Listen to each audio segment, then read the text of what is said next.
ஓ முருகா சரணம். உலகெங்கிலும் பறந்து விரிந்து கிடக்கும் பல நாடுகளில் இருந்து வந்துள்ள நம் கொங்கு வேளாள சமுதாயத்தை சேர்ந்த கொங்கு குல சிங்கங்களுக்கு உங்கள் இரத்தமான வழக்கறிஞர் ராஜசேகரனின் இனிய மாலை வணக்கங்கள். நமது குல குருக்கள் பேரூர் தவத்திரு மருதாசல அடிகளார் அவர்கள் பொற்பாதம் பணிந்தும், சிரவை ஆதீனம் தவத்திரு குமரகுருபர சுவாமிகள் அவர்களின் பொற்பாதங்களை பணிந்தும், எங்கெங்கிலும் உள்ள கொங்கு சொந்தங்களை இந்த ஜூம் ஆப் காணொளி வழியாக நம் அனைவரும் இன்று ஒன்று கூடி இன்று 10வது நாளாக பயனுள்ள விஷயங்களை தெரிந்து கொள்வதற்கும் ஆன்மீகம் சம்பந்தப்பட்ட கேள்விகளை தெளிவு பெறுவதற்கும் வந்துள்ள அனைத்து கொங்கு சொந்தங்களையும் வருக வருக வருக என்று இரு கரம் கூப்பி வரவேற்கின்றேன். இன்று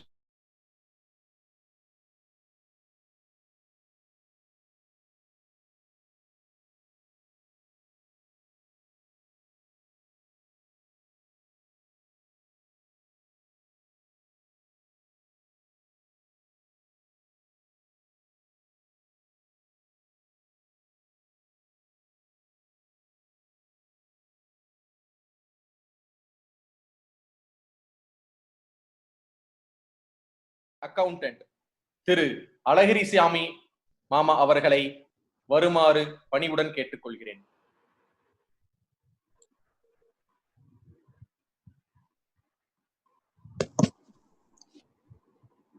கொங்கு சொந்தங்களுக்கு எனது மனமார்ந்த மாலை வணக்கத்தை தெரிவித்துக் கொள்கிறேன். நமது கொங்கு குலகுருவான கைலை மாமணி சாந்தலிங்க மருதாசல அடிகளார் சிரவி ஆதீனம் குமரகுர சுவாமிகள் பாதங்களை தொட்டு எனக்கு இந்த வாய்ப்பை அளித்த கேபிஎன் நெட்வொர்க் கொங்கு சொந்தங்கள் அனைவருக்கும் எனது நன்றியினை தெரிவித்துக் கொள்கிறேன். இன்றைய தினம் எனது அன்புக்குரிய சகோதரர் ஜி ராமசாமி அவர்களை சிறப்பு சொற்பொழிவாற்ற இசைந்துள்ளார்கள்.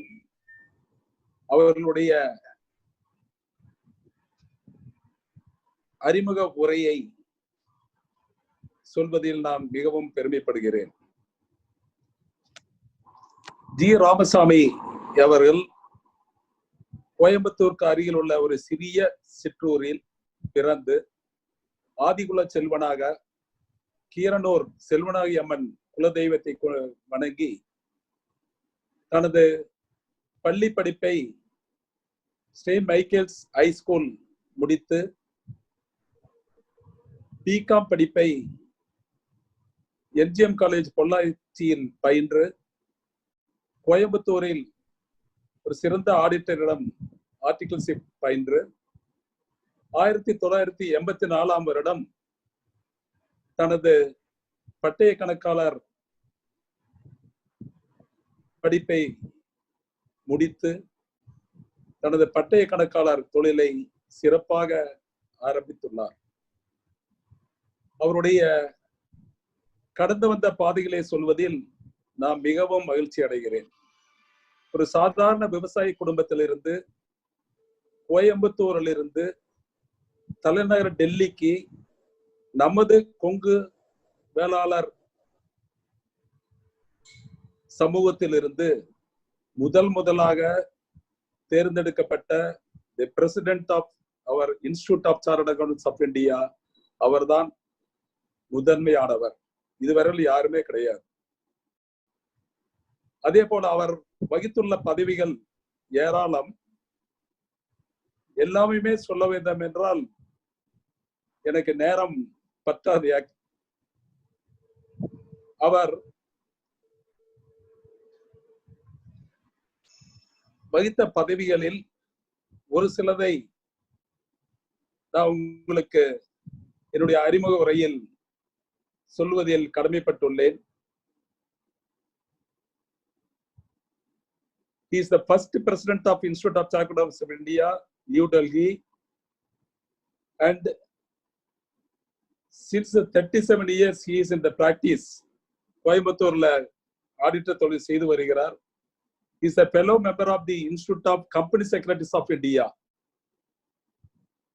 and a honorary member of the Association of International Accountants UK, the Institute of Chartered Accountants of Australia, and the Certified Public Accountants of Australia. He has served as the board member of the International Federation of Accountants of USA for 3 years from November 2011 to 2014 and qualifies insolvency professionals. மேலும் அவர் வகித்த பதவிகளில் முக்கியமானவர்கள் மட்டும் நான் சொல்லுகிறேன். He was the independent director of Chennai Petroleum Corporation Limited, nominated by the Ministry of Petroleum and Natural Gas, Government of India. He is also serving as the chairman of the Audit Committee and the chairman of the CSR Committee of CPCL. He also served as the board member of the International Federation of Accountants for 3 years term from 2011 to 2014. He is the first member from the southern region to hold this distinction. The IFAC is the global organization for the accountancy profession, comprising of over 175 members in more than 130 countries, representing more than 3 million accountants in public practice, education, government service, industry, and commerce. He also served with the Planning and Finance Committee of IFAC. He was also the technical advisor to the Professional Accountancy Organization Development Committee, PAODC of IFAC. He is the former member on the board of the Confederation of Asian Pacific Accountants, CAPA, and former member of the XBRL, International Steering Committee. He was the former board member and chairman of Small and Medium Practices Committee of SAFA. He is the former member of the Global Reporting Advisory Group of Global Reporting Initiative, Focal Point India. He has also served in the disciplinary committee of ICAI in various capacities as member and presiding officer of the board discipline under section 21A disciplinary committee of 21B, disciplinary committee Satyam Bench under section 21B continuously for 7 and 2 years respectively. He served as a member of the Quality Review Board of Government of India for 2 terms.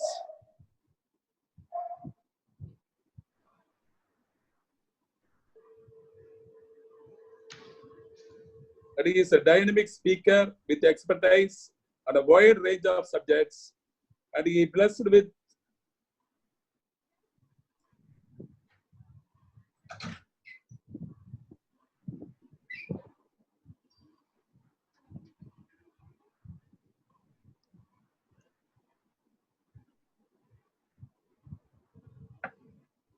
and he is married to Mrs. Deepa MBA, daughter of a well-known Dr. VP Subbayan of Kumaran Hospital, Coimbatore. They have blessed with a son, Dr. Prahalad Ramaswamy.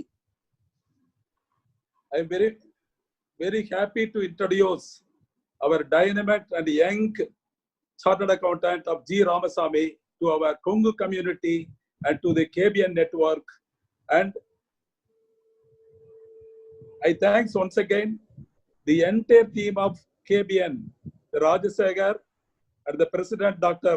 Manohar, and the Tilak, and the Ilanchalian, and Selva Kumar for the entire teamwork. I welcome my close associate, my friend TR, to give a very good speech to all. You please listen to him. Thank you very much. மிக்க நன்றி. நமது இன்றைய சிறப்பு பேச்சாளர் அவர்களின் சிறப்புரையை தொடங்கும் முன் அவரை பற்றிய ஒரு சிறு காணொளி.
நடந்தால் உனக்கு மாலைகள் விழ வேண்டும். ஒரு மாற்று குறையாத மன்னவன் இவன் என்று போற்றி புகழ வேண்டும். மாபெரும் சபைகளில் நீ நடந்தால் உனக்கு மாலைகள் விழ வேண்டும். ஒரு மாற்று குறையாத மன்னவன் இவன் என்று போற்றி புகழ வேண்டும்.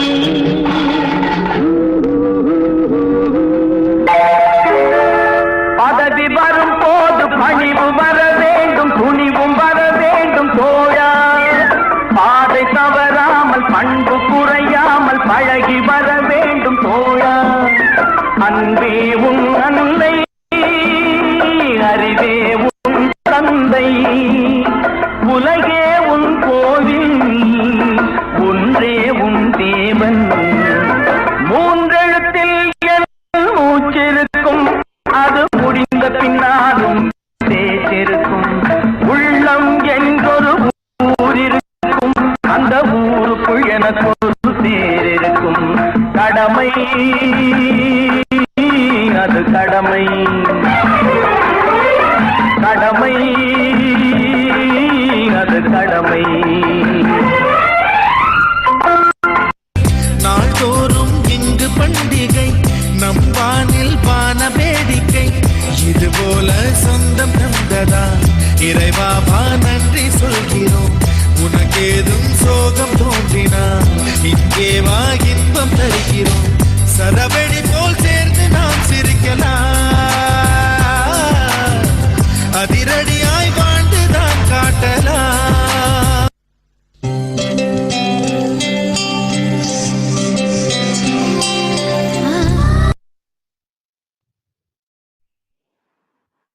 சாதனைகளை சொல்லி தெரியவதை விட இந்த காணொளி அருமையாக நமது இன்றைய சிறப்பு பேச்சாளரின் சாதனைகளை சொல்லிவிட்டது. வருக வருக என்று இன்றைய சிறப்பு பேச்சாளரை சிறப்புரையாற்ற அழைக்கின்றோம்.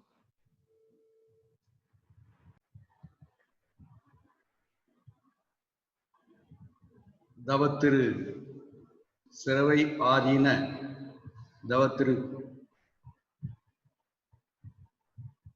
குமரகுரு அடிகளார் அவர்களுக்கும், நமது தவத்திரு பேரூர் ஆதீனம் தவத்திரு மருதாசல் அடிகளார் அவர்களுக்கும் அவர்களுடைய பாதங்களை வணங்கி, எனக்கு இந்த வாய்ப்பினை நல்கிய KPN நண்பர்களுக்கும், எனது அன்பு சகோதரர் மிக நெருங்கிய நண்பர் பட்டய தணிக்கையாளர் திரு அழகிரிசாமி அவர்களுக்கும், இந்த நிகழ்ச்சியினுடைய தலைவராக இருக்கின்ற டாக்டர் மனோகரன் அவர்களுக்கும், இதை சிறந்த முறையிலே ஒருங்கிணைத்து என்னை பலமுறை தொடர்பு கொண்டு இந்த நிகழ்ச்சிக்கு என்னை அழைத்த திரு பழனியப்பன் மலேசியாவில் இருப்பவருக்கும், எனது அன்பு சகோதரர் நமது ஆடிட்டர் தொழிலில் இருக்கின்ற திரு செல்வகுமார் அவர்களுக்கும், இதற்கும் மேலாக மிகவும் சுறுசுறுப்புடவும் துரிதமாக என்னை ஆங்காங்கே தன்னுடைய கைபேசியில் அழைத்தும் ஜூம் மீட்டிங் ஒரு முன்னோட்டம் செய்தும் என்னை அழைத்து பல நிகழ்ச்சிகளினுடைய சுறுசுறுப்புக்கு இடையிலே இந்த நிகழ்ச்சி ஒருங்கிணைத்த அட்வொகேட் திரு ராஜசேகரன் அவர்களுக்கும், ஏனைய KPN நண்பர்களுக்கும், இதில் கலந்து கொண்டிருக்கின்ற விருந்தினர்களுக்கும் எனது முதற்கண் மனமார்ந்த நன்றியை தெரிவித்துக் கொள்கிறேன். இந்த ஒரு KPN நெட்வொர்க், KB நெட்வொர்க் என்பதை எனக்கு திரு அழகிரிசாமி அவர்கள் அறிமுகம் செய்து வைத்தார்கள். இந்த லாக்டவுன் என்று சொல்லப்படுகின்ற தனிமைப்படுத்தி உள்ள குடும்பத்துடன் தனிமைப்படுத்தி இருக்கின்ற நேரத்தில் ஒரு சிறந்த முறையில்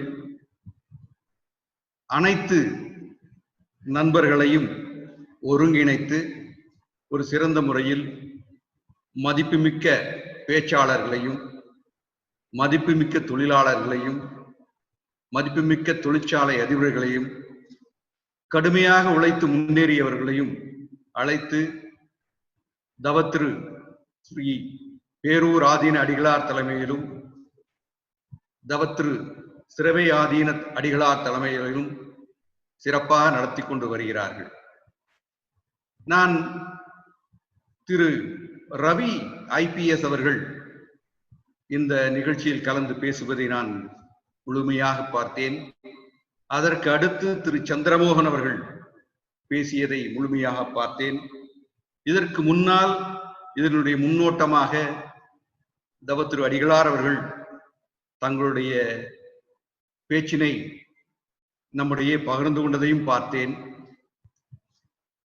திரு மனோகரன் அவர்கள் இதனுடைய நோக்கங்கள், பணிகள், சோசியல் ஆப்ஜெக்டிவ் எல்லாம் எனக்கு எடுத்துரைத்தார்கள். இன்றைய சூழ்நிலையில் நமது வாழ்க்கை பயணம் எப்படி இருக்கிறது என்று பார்க்கும்போது நமது வாழ்க்கையும் வாழ்வாதாரமும் தான் மிகவும் முக்கியமான ஒரு கருத்தாக அனைவரது மனத்திலும் ஓடிக்கொண்டிருக்கின்றது. இந்த KBNல் பட்டய தணிக்கையாளர்கள், மருத்துவர்கள், தொழிலதிபர்கள் மற்றும் பல முக்கிய பணிகளில் இருப்பவர்கள் எல்லோரும் கலந்திருக்கிறார்கள். அதுவும் உலகம் பூராவும் கலந்திருக்கிறார்கள் என்பது ஒரு மிகப்பெரிய ஒரு சாதனையாகும். இந்த சாதனை எவ்வாறு நடந்தது என்று நாம் நினைத்து பார்த்தோமே ஆனால், உலகத்தை ஒரு கைக்குள் கொண்டு வந்தது டெக்னாலஜி. உலகத்தை ஒருமித்தமாக மாற்றியமைத்தது இந்த டெக்னாலஜி. 20 ஆண்டுகளுக்கு முன்பு நாம் ஒருவரை சந்திக்க வேண்டும் என்றால், ஒருவரை தொடர்பு கொள்ள வேண்டும் என்றால், நாம் ட்ரங்க் கால் போட்டோ அல்லது நம்முடைய தொலைபேசி மூலம் அவர்களுக்கு ஏற்கனவே சொல்லி வைத்தோதான் நாம் பேச முடியும். 40 ஆண்டுகளுக்கு முன்பு நாம் செல்ல வேண்டும், ஒருத்தரை பேச வேண்டும் என்றால், எங்காவது ஒருவர் வைத்திருக்கும் தொலைபேசியை பார்க்கும் போது அவர்தான் உலகத்திலே மிகப்பெரிய பணக்காரராக தெரிவார். நமது வாழ்க்கையை இன்றைக்கு தலைப்பாக கொடுத்திருக்கிறது வாழ்வும் வாழ்வாதாரமும் கொரோனாவுக்கு பின். இந்த தலைப்பிலேயே நான் ஒரு சிறு மாறுதலை சொல்ல விரும்புகிறேன். இந்த கொரோனா என்பது ஒரு நோய் தொற்று, அனைவரும் தெரிந்தது. கொரோனாவுக்கு பின் என்று இன்னும் நாம் சொல்ல முடியாத நிலையில் தான் இருக்கின்றோம். நமது வாழ்க்கையும் வாழ்வாதாரமும் கொரோனாவுடன் என்று பயணிக்க வேண்டிய ஒரு நிலைமையில் இருக்கின்றோம். திருவள்ளுவர் கூறியது போன்று, பீலிவை சாக்காடும் அச்சிரும் அப்பண்டம் சால மிகுத்து பெய்யும். இந்த 50 நாட்களாக, மேலும் 60 நாட்களாக நாம் எந்த ஊடகத்தை எடுத்தாலும், எவருடன் பேசினாலும், யாருடன் நாம் தொடர்பு கொண்டு பேசினாலும் முதல் வார்த்தை நமக்கு வருவது கொரோனா, COVID-19 என்ற சொல் மட்டுமே. இப்படி நமது வாழ்க்கையோடு ஒன்றிவிட்ட இந்த கொரோனா, நமது குடும்பங்களோடு ஒன்றிவிட்ட இந்த கொரோனா என்ற ஒன்று உலகம் முழுவதையும் ஆட்டிப்படைக்கிறது. சில பேர் சொல்லியிருந்தார்கள், இந்த உலகம் ஒரு பழுது பார்க்கும் நிலையை அடைந்திருக்கிறது என்று. பழுது பார்க்கும் பணி நடந்து கொண்டிருக்கிறது என்று. நமது வாழ்நாளிலே சந்திக்க முடியாத ஒரு நிகழ்ச்சியை நாம் அனைவரும் சந்தித்துக் கொண்டிருக்கின்றோம். இந்த ஜெனரேஷன், இதற்கு அடுத்த ஜெனரேஷன் பாதி பேராவது இந்த கொரோனாவினுடைய தாக்கத்தை அறிந்து கொள்வார்கள், தெரிந்து கொள்வார்கள். உலகத்திலே ஊகான் நாட்டு இந்த சைனாவிலிருந்து வந்த இந்த கொரோனாவை பற்றி இன்று கூட பல வதந்திகள் உருவாகி கொண்டிருக்கின்றன, உலவிக் கொண்டு வருகின்றது. கொரோனா என்பது ஒரு ஆர்டிபிஷியலாக ஏற்படுத்தப்பட்டதா அல்லது இயற்கையாக வந்ததா என்று இன்னும் முடிவு சொல்ல முடியாத ஒரு நிலையிலேயே இருக்கின்றார்கள். இன்று கூட அமெரிக்காவினுடைய அந்த கடுமையான வார்த்தைகளுக்கு சைனா 1100 பக்க அறிக்கையை சமர்ப்பித்து, இந்த கொரோனாவை பற்றி நாங்கள் முன்னதாகவே தகவல் கொடுத்திருக்கின்றோம், இந்த கொரோனா என்பது ஒரு இயற்கையாக ஏற்பட்டது என்று சொல்லிக் கொண்டிருக்கின்றது. இந்த நிலையில் நமது நாட்டில் 60,000-70,000 பேருக்கு மேற்பட்டு இப்போது இந்த கொரோனா சிகிச்சையில் இருக்கிறார்கள். பல இடங்களில் இந்த தொற்று அதிகரித்துக் கொண்டே வருகிறது, பல இடங்களில் தொற்று குறைந்திருக்கிறது. நமது நாடு முதல் முறையாக இந்த லாக் அவுட் என்ற ஒரு நீண்ட ஒரு தனிமைப்படுத்துகின்ற ஒரு நிலைமையை நாம் சந்தித்திருக்கின்றோம். இதனுடைய சாதகங்கள் பாதகங்கள் நம் வாழ்வில் எவ்வாறு இருக்கின்றன, இந்த சாதக பாதகங்களால் நமது வாழ்வாதாரம் எவ்வாறு பாதிக்கப்படுகிறது என்று பார்க்க வேண்டும். கொரோனாவுக்கு முன்பாக இந்த லாக் அவுட் மார்ச் 22க்கு முன்னதாக, மேலும் ஜனவரி மாதத்திற்கு முன்னதாக, நீங்கள் அனைவரும் அறிவீர்கள், ஜனவரி மாதம் தை மாதத்தில் நடைபெற்றுகின்ற திருமண நிகழ்ச்சிகள், பல்வேறு நிகழ்ச்சிகளில் நாம் அனைவரும் கலந்து கொண்டோம். மனதில் எந்த விதமான பயம் இல்லாமல் தைரியமாக கலந்து கொண்டோம்.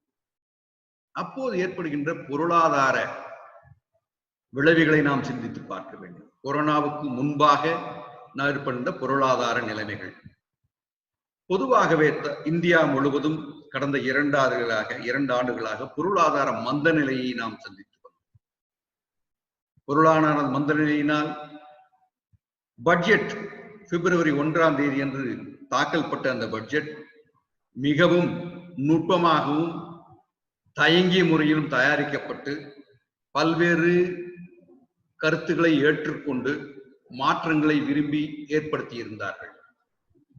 பல்வேறு திட்டங்களை அந்த பட்ஜெட்டில் நுழைத்திருந்தார்கள். அதற்கு முன்பாக நீங்க பார்த்தீர்களானால் ரிசர்வ் வங்கியிலிருந்து அதனுடைய ரிசர்வ் 1 லட்சம் கோடிக்கு மேலான அந்த ரிசர்வை நமது அரசாங்கம் ஏற்றுக்கொண்டது. பல்வேறு கிரிட்டிசிசம் வந்தாலும் கூட அந்த பணங்கள் அந்த டிவிடெண்டை வாங்கிவிட்டது. அதற்கு முன்னதாக சிற்று பின்னோக்கி சென்றேமானால்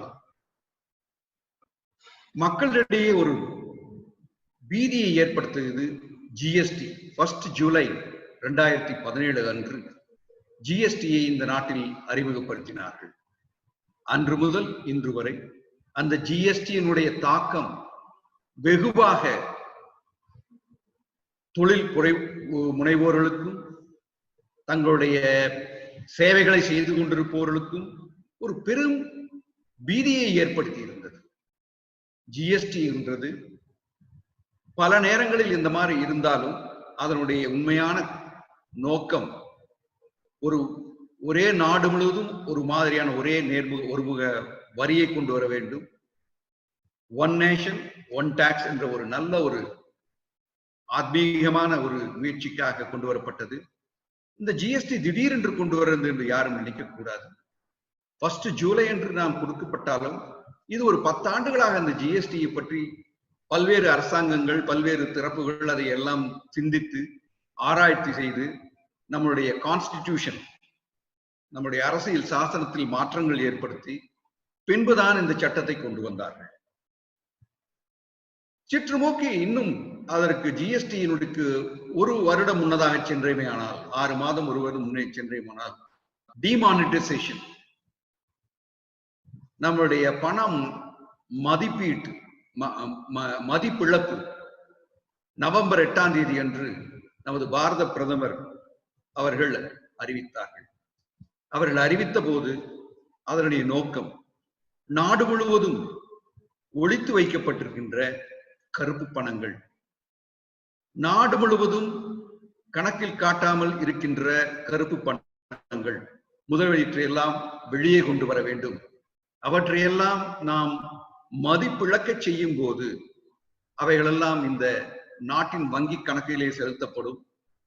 கணக்கிலே முடங்கி கிடக்கின்ற பணங்கள் எல்லாம் நாட்டு மக்களுக்கு உபயோகமாகும் என்று கொண்டு வந்தார்கள். சற்று பின்போக்குவோம், ஜன்தன் பேங்க் அக்கவுண்ட் என்று அனைவருக்கும் ஓபன் பை செய்தார்கள். அதன்படி நாடு முழுவதும் ஜன்தன் என்ற ஒரு கணக்குகள் தொடங்கப்பட்டன. பல்வேறு மக்கள் அதை தொடங்கினார்கள்.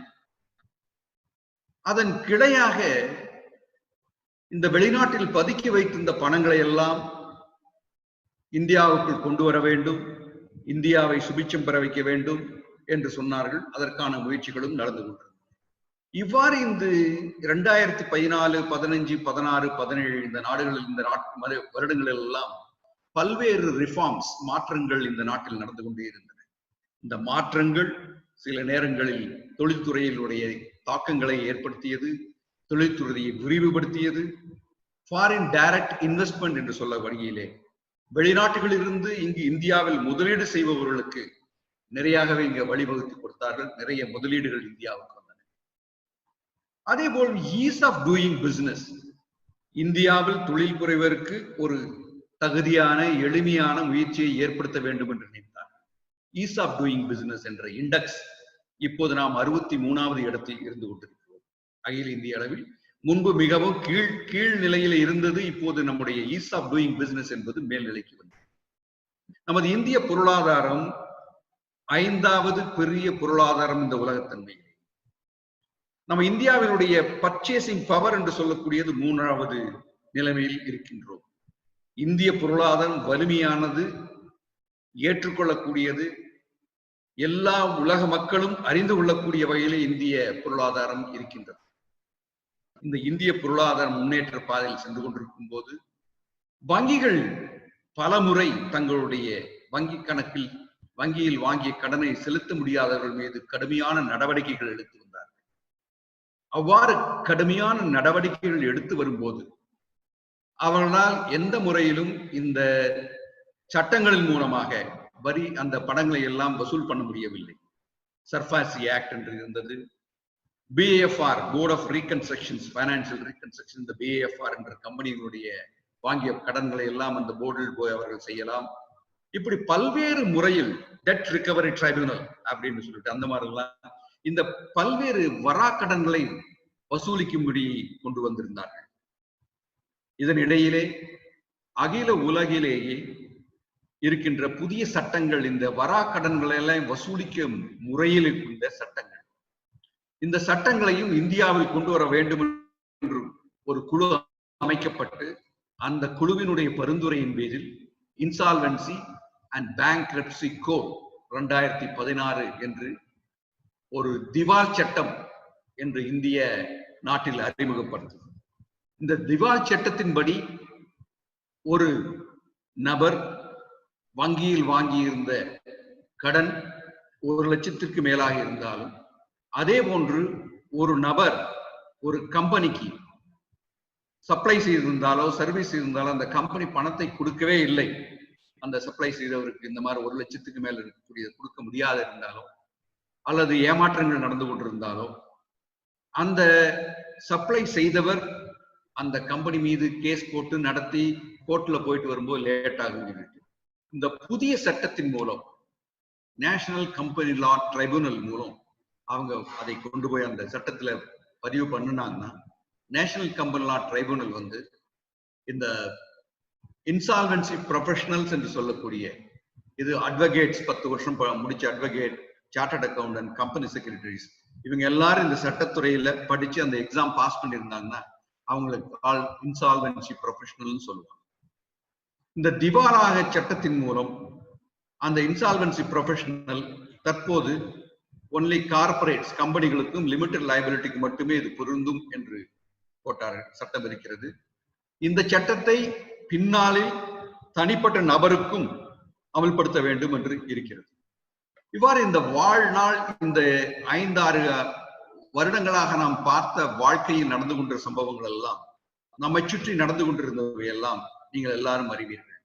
பல்வேறு அரசியல் மாற்றங்கள், பல்வேறு அரசியல் சட்ட மாற்றங்கள், பல்வேறு திட்டங்கள் இவைகளெல்லாம் நடந்ததனால் நாட்டில் ஏற்படுகின்ற குழப்ப நிலைகளும் நாட்டில் ஏற்படுகின்ற சுபிட்ச நிலைகளையும் நம்மளால் சரியான முறையில் கணிக்க முடியாமல் இருந்தாலும் இந்த நாடு ஒரு முன்னேற்ற பாதையை நோக்கி சென்று கொண்டது என்பதுதான் நான் சொல்ல வேண்டும். இவ்வாறு சென்று கொண்டிருந்த நாடு சில முக்கியமான நபர்களை எல்லாம் அடையாளம் காட்டத் தொடங்கியது. நீங்கள் எடுத்துக்கொண்டீர்களே என்றால் கார்பரேட் ஃப்ராட்ஸ், கம்பெனிகளில் நடவடிக்கின்ற ஃப்ராட் மிக அதிகமாக இந்த நாட்டில் வெளிப்பெற ஆரம்பித்தன. விஜயமல்லையாவை நீங்கள் எடுத்துக்கொண்டால் அவர் வாங்கிய கடன் ஏராளமான கடன். இன்று அவர் வெளிநாட்டில் தங்கியிருக்கிறார். அது கீதாஞ்சலி ஜுவல்லர்ஸ், இந்த நிர்வா, மோடி அண்ட் ஆல் தீஸ் அவங்க எல்லாருமே வாங்கிய கடனை கட்ட முடியாமல் வெளிநாட்டில் ஓடி தப்பி விட்டார்கள். இதேபோல் லட்சக்கணக்கான பேர் பணங்களை வங்கியில் வாங்கி திருப்பி கட்டாதனாலும், மிகப்பெரிய முதலாளிகள் தங்களுடைய பணங்களை வாங்கி பணத்தை கட்ட முடியாத வங்கிகள் தங்களுடைய கடன் கொடுக்கும் நிலையை நிறுத்தி வைக்க வேண்டிய ஒரு நிலைமைக்கு ஆளாயின. இவ்வாறு ஒரு பொருளாதாரத்தில் மாற்றங்கள் நடந்து கொண்டிருந்தாலும் வங்கிகளுடைய பணிகள் தடைபட்டு கொண்டிருந்தன. அதனால்தான் தற்போது இந்த வங்கிகளை எல்லாம் இணைத்து, சில வங்கிகளை எல்லாம் மற்ற வங்கிகளுடன் இணைத்து அந்த வங்கிகளுடைய சீரமைப்புகளுக்கு இப்போது நடந்து கொண்டிருக்கிறது. இந்த நிலையில்தான் நாம் சந்திக்கின்ற இந்த கொரோனா என்றது வந்திருக்கிறது. பல்வேறு வகையான திட்டங்கள் தீட்டப்பட்டு மருத்துவம், கல்வி, பொருளாதார முன்னேற்றம் என்பவை கொண்டு வருகின்ற நேரத்திலே நீங்கள் எடுத்து இன்று அகில உலகிலேயே 3வது இடத்தில் ஸ்டார்ட் அப் என்று சொல்லப்படுகின்ற கம்பெனிகள் இந்தியாவில் தான் ஆரம்பிக்கப்பட்டுள்ளன. ஸ்டார்ட் அப் என்பது இனோவேட் ஆர் எவாபரேட், புதிய முயற்சிகளை கண்டுபிடியுங்கள் அல்லது நீங்கள் அழிந்து போவீர்கள் என்பது. புதிய இனோவேஷன்ஸ் என்று சொல்லப்படுகின்றது ஸ்டார்ட் அப். ஒருவர் வசதியே இருக்காது அவருக்கு, ஆனால் அவருடைய திட்டங்கள் IIM, IIT, டெக்னாலஜி படித்தவர்கள் மாணவர்கள் அவர்கள் பணிகளை ஆரம்பிக்கும் போது அவர்களுக்கு திட்டங்கள் இருக்கும், அவர்களிடம் பணம் இருக்காது முதலீடு செய்வது. இதற்காக ஆரம்பிக்கப்பட்டதான் ஸ்டார்ட் அப் அப்படின்னு கொண்டு வந்தாங்க. மேக் இன் இந்தியா அப்படின்னு கொண்டு வந்தாங்க. இந்த ஸ்டார்ட் அப் பாத்தீங்கன்னா இந்தியா பூரா நிறைய ஸ்டார்ட் அப்ஸ் சின்ன சின்ன ஆளுங்க ஆரம்பிச்சிருக்காங்க. நீங்க எடுத்தீங்கன்னா பிசினஸ் மாடியூல்ஸ் எல்லாம் இந்தியால மாறிடுச்சு. இந்த 50 நாள் நிறைய பேர் நெட்ஃபிளிக்ஸ்ல சினிமா பார்த்திருப்பீங்க, அமேசான்ல பார்த்திருப்பீங்க. நிறைய இடத்துல நீங்க சினிமா பார்த்துட்டு இருக்கிறதே நம்ம வேலையா இருந்திருக்கலாம் டெய்லியும். இந்த நெட்ஃபிளிக்ஸ் என்பது ஒரு சினிமா தியேட்டர் அல்ல, நெட்ஃபிளிக்ஸ் என்பது ஒரு டிவி சேனல் அல்ல. நாம் இதை நன்றாக அறிந்து கொள்ள வேண்டும். சாதாரண ஒரு பிளாட்ஃபார்ம். பல்வேறு அக்ரிகேட்டர்ஸ் என்று சொல்வார்கள். நீங்க ஒரு ஃபிளைட் டிக்கெட் புக் பண்றீங்கன்னா Make My Trip, Clear Trip, room book பண்றீங்க ஐபிபோ, இந்த மாதிரி நிறைய ரூம் புக் பண்ற ஆன்லைன். சோ இந்த ஆன்லைன்ல பெரிய பெரிய பிசினஸ்கள் நடக்க ஆரம்பிச்சு. சோ பிசினஸ் மாற ஆரம்பிச்சது இந்தியால. மாற்றங்கள் என்ன மாற்றங்கள்? நீங்க சினிமாக்கு போனா நீங்க வந்து இங்கேயே புக் பண்ணலாம். பிவிஆர் சினிமா அவன் தியேட்டருக்காரன் கிடையாது. ஐநாக்ஸ் வச்சுட்டு இருக்க அவன் தியேட்டருக்கு அந்த ஆப் இட்ஸ் தியேட்டர் கிடையாது. அவன் உங்களுக்கு ஒரு இன்டர்மீடியரி. நீங்க ரூம் புக் பண்ற இன்டர்மீடியட், அவன் ரோட்டலே கிடையாது அவங்ககிட்ட. ஸ்விக்கி, ஜொமேட்டோ, உபேர் இவெல்லாம் வந்து ஹோட்டல் நடத்துறதே கிடையாது. ஆனா ஹோட்டலுக்கு தேவையான கஸ்டமரையும் மேனுபேக்சரையும் இணைக்கக்கூடிய பாலங்களாக இருக்கிறாங்க. சோ பிசினஸ் மாறிடுச்சு. நீங்க ஹோட்டலுக்கே போக வேண்டியதில்லை, வீட்டுல இருந்தே நீங்க ஆர்டர் கொடுத்தா வந்து சேரும். சோ பிசினஸ் மாடியூல்ஸ் இந்தியால மாற ஆரம்பிக்குது.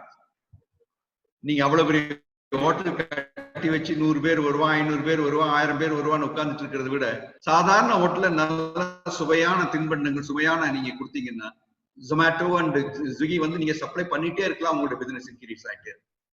அந்த மாதிரி ஒரு மாறுதல்கள் வர ஆரம்பித்தன. நீங்க பிளிப்கார்ட், அமேசான், ஸ்னாப்டீல் இது எல்லாமே நீங்க பாத்தீங்கன்னா எல்லாமே அவங்க எல்லாம் ஸ்டோர்ஸ் வச்சுட்டு இருக்கிறது இல்லை. அமேசான் நீங்க என்ன கேட்டாலும் கொடுக்குறான். அவன் என்ன ஸ்டோரா வச்சுட்டு இருக்கிறான் கிடையாது. பிக் பாஸ்கெட் அவன் ஸ்டோரே கிடையாது. நீங்க பல்வேறு ஸ்டோர்ல இணைச்சு அவன் கொடுக்குறான். சோ பிசினஸ் மாடியூல்ஸ் இந்தியாவில் மாற ஆரம்பிச்சிருச்சு. இந்த ஒரு 4 வருஷம் 3 வருஷமா அந்த பிசினஸ் மாடியூல்ஸ் மாற ஆரம்பிச்சிருச்சு. நம்ம தொழிலதிபர்கள் பிசினஸ் மாடியூல் மாறுறதுக்கு தகுந்த மாதிரி மாறி இருக்கிறாங்களா அப்படின்னு பார்க்கணும். எங்க பார்த்தாலும் திடீர்னு எல்லாரும் இன்ஜினியரிங் காலேஜே கம்ப்ளீட் ஆரம்பிச்சாங்க. இன்னைக்கு எல்லா இன்ஜினியரிங் காலேஜும் க்ளோஸ் ஆயிருக்கு. கேபிட்டல் இன்வெஸ்ட்மெண்ட் நீங்க அங்க பண்ணிருக்க பாத்தீங்கன்னா 1 லட்சம் ஸ்கொயர் ஃபீட், 5 லட்சம் ஸ்கொயர் ஃபீட், 3 லட்சம் ஸ்கொயர் ஃபீட் கட்டியிருக்காங்க. இந்த 50 நாள் இந்த 3 லட்சம் ஸ்கொயர் ஃபீட்டை யார் யூஸ் பண்றா? யாருமே யூஸ் பண்ண முடியாது. மெயின்டைன் பண்ணணும், லைட் போடணும், எலக்ட்ரிசிட்டி கொடுக்கணும், ஆளுல தேவையான வாட்டர் ஃபெசிலிட்டி செஞ்சு வைக்கணும். ஆனா எல்லா ஸ்டூடெண்ட்டும் வீட்டுல உட்கார்ந்து ஆன்லைன்ல படிச்சுட்டு இருக்காங்க. எப்படி மாற்றம் வந்திருக்கின்றது? நமது வாழ்க்கை முறையில் மாற்றம் வந்திருக்கிறது. நான் அதான் சொல்லுவேன், ஒரு வாழ்க்கை முறை எப்படி மாறினா 4 லெட்டர் தான் நாம் நினைக்கணும். ABCD. நீங்க 10 வருஷத்துக்கு முன்னால இருக்கலாம், 5 வருஷத்துக்கு முன்னால இருக்கலாம். ஏபிசிடி ஒரு எல்கேஜி ஸ்டூடெண்ட்டுக்கு சொல்லி கொடுப்பாங்க. வீட்டுல பாட்டி உட்காந்துட்டு இருப்பாங்க, கேட்டுட்டு இருப்பாங்க, என்னப்பா படிச்சேன், ஏ ஃபார் சொல்லு அப்படின்னு. ஏ ஃபார் ஆப்பிள் சொல்லுவாங்க, B for boy, C for cat, D for dog சொல்லுவாங்க. இப்ப ஏபிசிடி மாறிடுச்சு, உலகம் மாறிட்டு இருக்கு, ஏபிசிடி மாறப்போகுது. வாழ்க்கை முறைக்கு ஏபிசிடி என்ன? A for adjustment, A for affiliation, A for affection, வாழ்க்கை முறைக்கு. B for what is வாழ்க்கை முறை?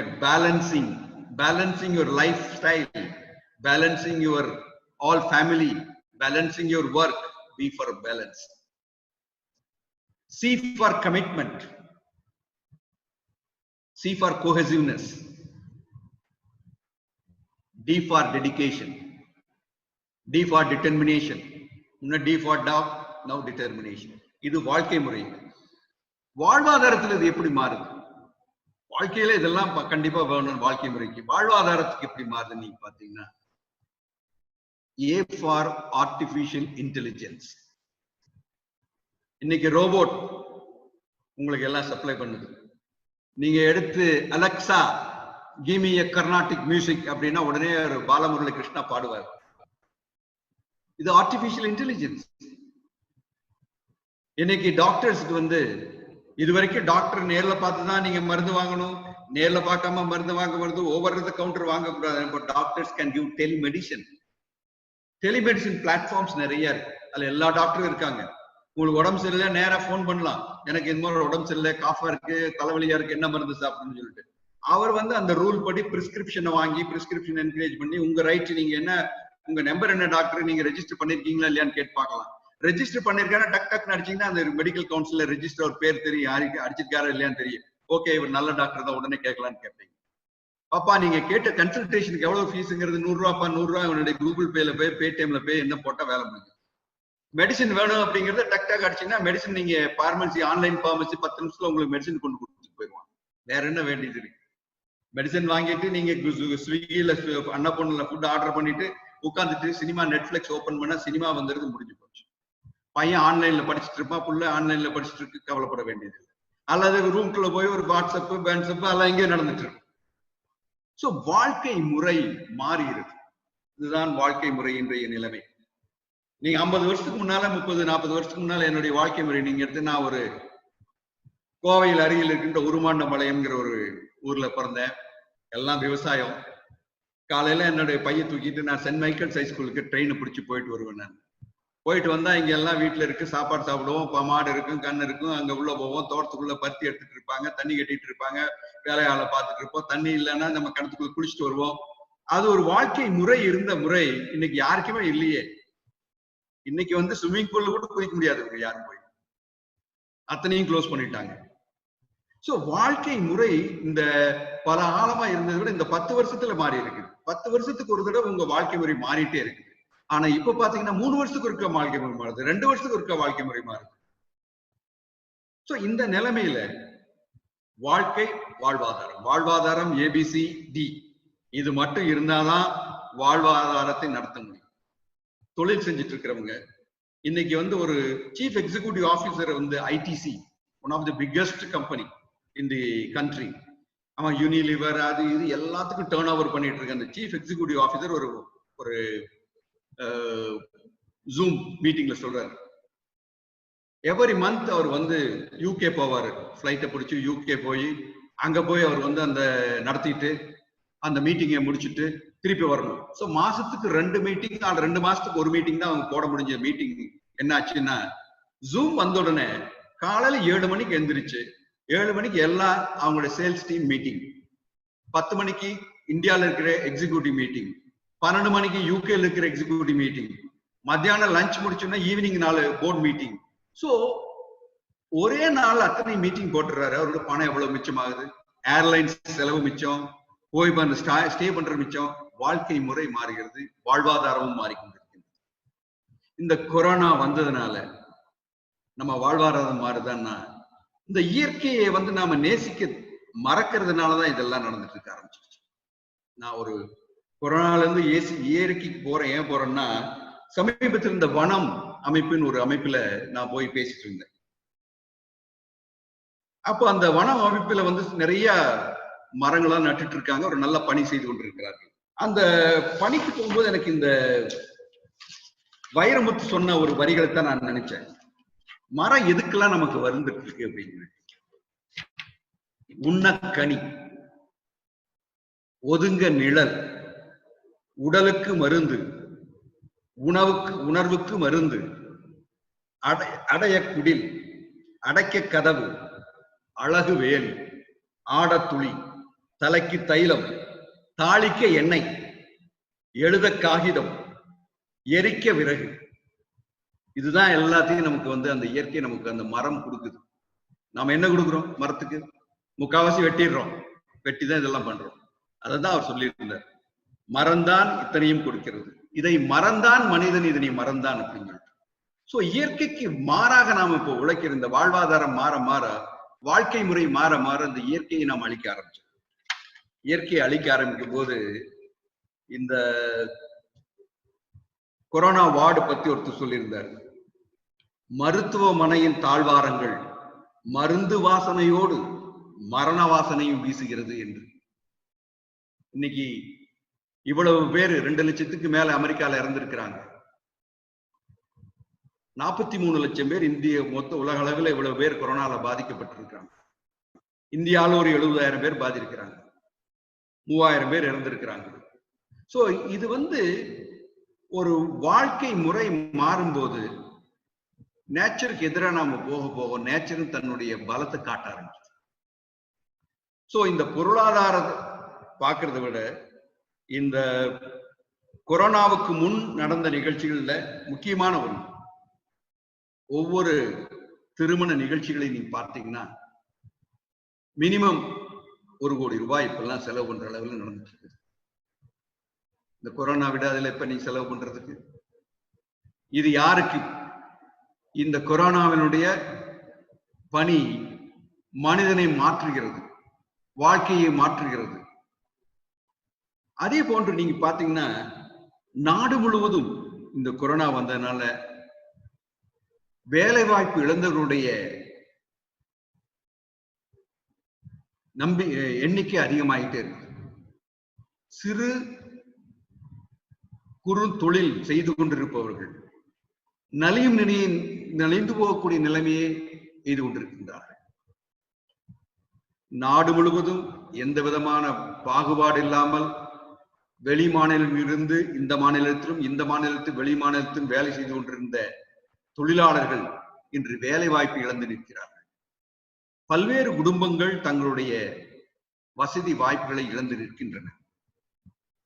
இந்த மாதிரி இருக்கின்ற இந்த ஒரு நிலைமைக்கு நம்மளை இந்த கொரோனா கொண்டு வந்திருக்கிறது என்றால், நம்முடைய எக்கானமி நீங்க எப்படி இருக்கணும் அப்படின்னு நினைச்சீங்கன்னா, 1980 நம்மளுடைய எக்கானமி 13வது லார்ஜஸ்ட் எக்கானமியா இந்த வேர்ல்ட் லெவல்ல இருந்தது. இந்த 2020 5வது லார்ஜஸ்ட் எக்கானமியா நாம் இருக்கோம். நம்முடைய ஸ்ட்ரென்த் என்ன இருக்கு இந்த கண்ட்ரில?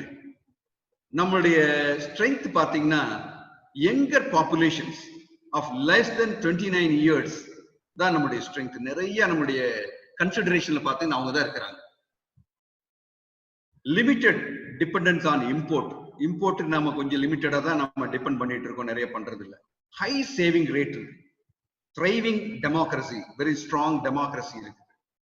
வாஸ்ட் கோஸ்ட் லைன் கம்பேர் பண்றதெல்லாம் மற்ற கண்ட்ரி கம்பேர் பண்ணும்போது 3 பகுதியிலையும் நமக்கு கடல் சூழ்ந்த பகுதி இந்தியாவுக்கு மட்டும்தான் இருக்குது. வாஸ்ட் கோஸ்டல் லைன் இருக்குது. எங்க வேணாலும் நம்முடைய ஷிப் போர்ட்டுகள் எல்லாம் இம்ப்ரூவ் பண்ணலாம், செய்யலாம். அந்த மாதிரி வசதிகள் இருக்கு. டிஜிட்டலைசேஷன், நம்மளுடைய மக்கள் யங்ஸ்டர்ஸ் அத்தனை பேர் இந்த டிஜிட்டலைசேஷன்ல நம்பர் 1 இருக்கிறாங்க. சாஃப்ட்வேர் கம்பெனி அப்படின்னா இந்தியா தான். இந்த வேர்ல்ட் லெவல்ல நீங்க சிலிகான் வேலை பாத்தீங்கன்னா எல்லாம் இந்தியன்ஸ் தான் எல்லாருமே ஆக்குபை பண்றாங்க. என்னென்ன நமக்கு வீக்னஸ் இருக்குதுன்னா, இந்த சாஃப்ட்வேர் கம்பெனிக்கான ஐடி இன்ஃப்ராஸ்ட்ரக்சர் நம்ம கிட்ட ரொம்ப குறைவா இருக்கு. இந்த ஈஸ் ஆஃப் டூயிங் பிசினஸ் சொல்றது உலக அளவில் நாம் 63வது இடத்துல இருக்கு, ரொம்ப குறைவா இருக்கு.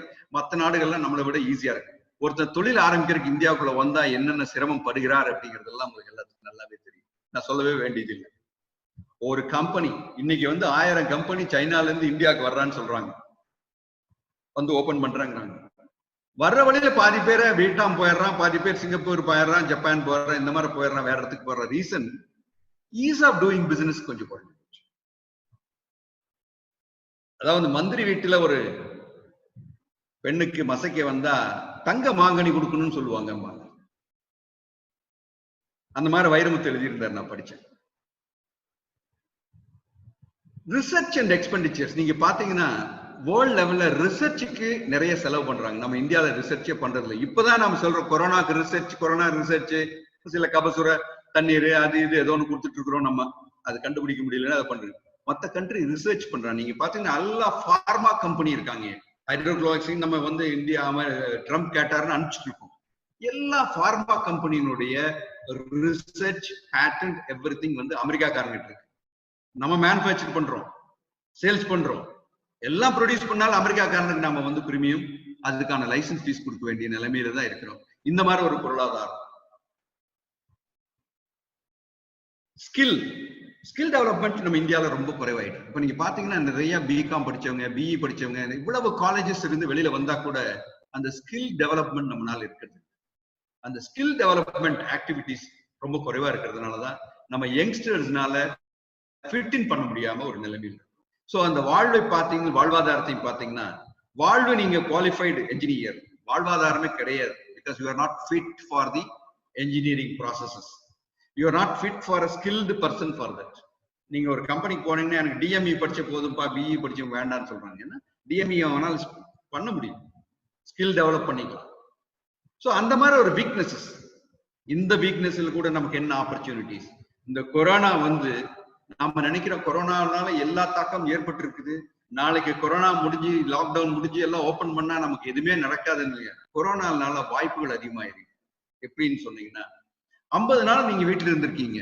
அட்லீஸ்ட் என்ன கேட்டீங்கன்னா நான் ஒரு 10 செமினார் வெபினார்ல பேசியிருக்கேன், கலந்துருக்கிறேன், என்னுடைய நாலேஜ் இம்ப்ரூவ் ஆயிருக்கு. அதே மாதிரி தொழில் அதிபர்கள் வீட்டுல இருக்கும்போது அவங்க நல்லா சிந்திக்கக்கூடிய திறமை அதிகமாயிருக்கு. காலையில இருந்து சாப்பாட்டு கட்டு மில்லுக்கு போவாங்க, மில்லுல இருந்து கடைக்கு போவாங்க, அல்லது ஒரு என்ஜினியரிங் ஒர்க் ஷாப் போவாங்க, லேபர் கூட பேசுவாங்க, மேனேஜரோட பேசுவாங்க, ஃபாரின் ட்ரிப் போயிட்டு இப்படி போயிட்டு இருந்தவங்க எல்லாருமே இன்னைக்கு வீட்டுல உட்கார்ந்து சிந்தனையை கொஞ்சம் செதுக்கி இருக்கிறாங்க. எனக்கு தெரிஞ்சு ஒரு 75% மக்கள் தங்களுடைய சிந்தனைகளை மாற்றி இருக்கிறார்கள். ஒரு கூட்டு குடும்பம்னா என்ன, ஒரு வயோதிகருக்கு என்ன. இன்னைக்கு பாத்தீங்கன்னா 20% நம்ம இந்தியாவுடைய மக்கள் தொகையில வயோதிகமானவர்கள் இருக்கிறாங்க.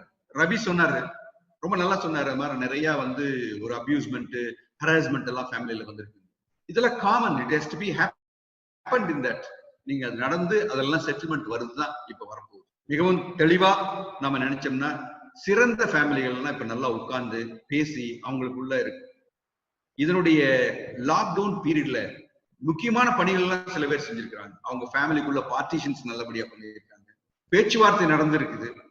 அவங்களுக்குள்ள யார் யார் என்னென்ன பண்ணணுங்கிறது கூட ஒரு தெரிஞ்சு வச்சிருக்காங்க. புதிய கம்பெனிகள் ஆரம்பிக்கலாமான்னு நினைச்சு பார்த்திருக்கிறாங்க. கடை இனிமேல் வாங்கவே மாட்டேன்னு சத்தியம் பண்ணிட்டு இருக்காங்க.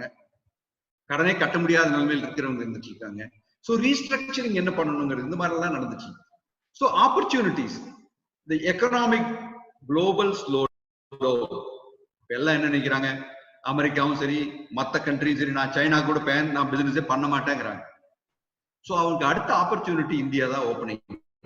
ஸோ மோஸ்ட் நல்ல ஆப்பர்ச்சுனிட்டிஸ் எல்லாம் வந்துட்டு இருக்குதுங்க. ஸோ பார்ட்னர்ஷிப் நிறைய போடலாம். Large scale MSME, small and medium வந்து இப்ப வந்து நிறைய ஃபெசிலிட்டிஸ் கொடுக்க போறாங்க. இப்ப கொடுத்துருக்காங்க. அதாவது நீ பணம் கட்டிட்டு இருந்தீங்கன்னா உன்னுடைய இஎம்ஐ இப்ப கட்ட வேண்டாம், அப் டு 31 மே வரைக்கும் உங்களுக்கு தள்ளி போகலாம் அப்படின்னு. 3 மாசத்துக்கு இஎம்ஐ கட்ட வேண்டாம். உங்க ஜிஎஸ்டி ரிட்டர்ன் 30th ஜூன் வரைக்கும் போகலாம். டிடிஎஸ் 30th ஜூன் வரைக்கும் போகலாம். உங்களுடைய இன்வெஸ்ட்மெண்ட் நீங்க ஏதாவது இன்சூரன்ஸ் பாலிசி போடணுமா, ஒரு வேற ஏதாவது பெனிஃபிட் வேணும், அப் டு 30th ஜூன் வரைக்கும் போங்க. இந்த மாதிரி எல்லாம் போகும்போது உங்களுக்கு ஆட்டோமேட்டிக்கா உங்களுடைய பணிகள்லாம் உங்களுக்கு அந்த ஓரளவுக்கு எம்எஸ்எம்இ வந்து காப்பாற்றலாம். எம்எஸ்எம்இ நிறைய கேட்கறாங்க. அவங்க இஎஸ்ஐ பெனிஃபிட் எல்லாம் நாங்க எப்படி கட்டுறது, கவர்மெண்டே கட்டணும்னு சொல்றாங்க.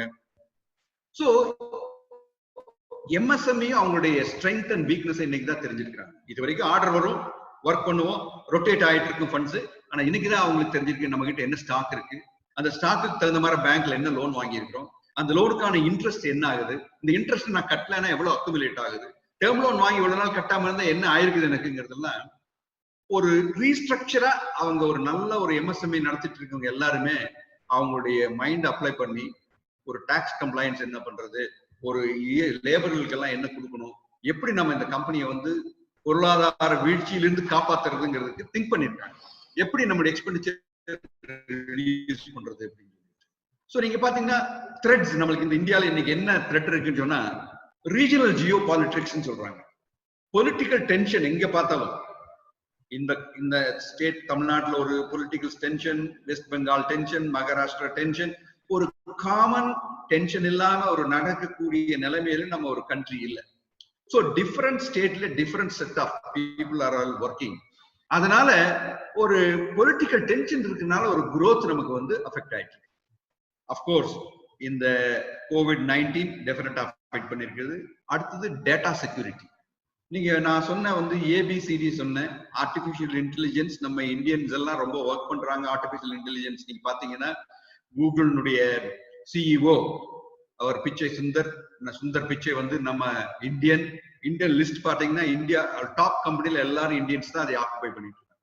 ஸோ டு தட் எக்ஸ்டென்ட் இந்த ஆர்டிபிஷியல் இன்டெலிஜென்ஸ் டேட்டா செக்யூரிட்டி, நம்முடைய டேட்டாவை எப்படி செக்யூரா வைக்கிறதுங்கிறதுல ரொம்ப ஒரு பிரச்சனை அதிகமாயிட்டு இருக்கு. அது ஒரு முக்கியமானது, ஒரு growth இல்லாம போறதுக்காக.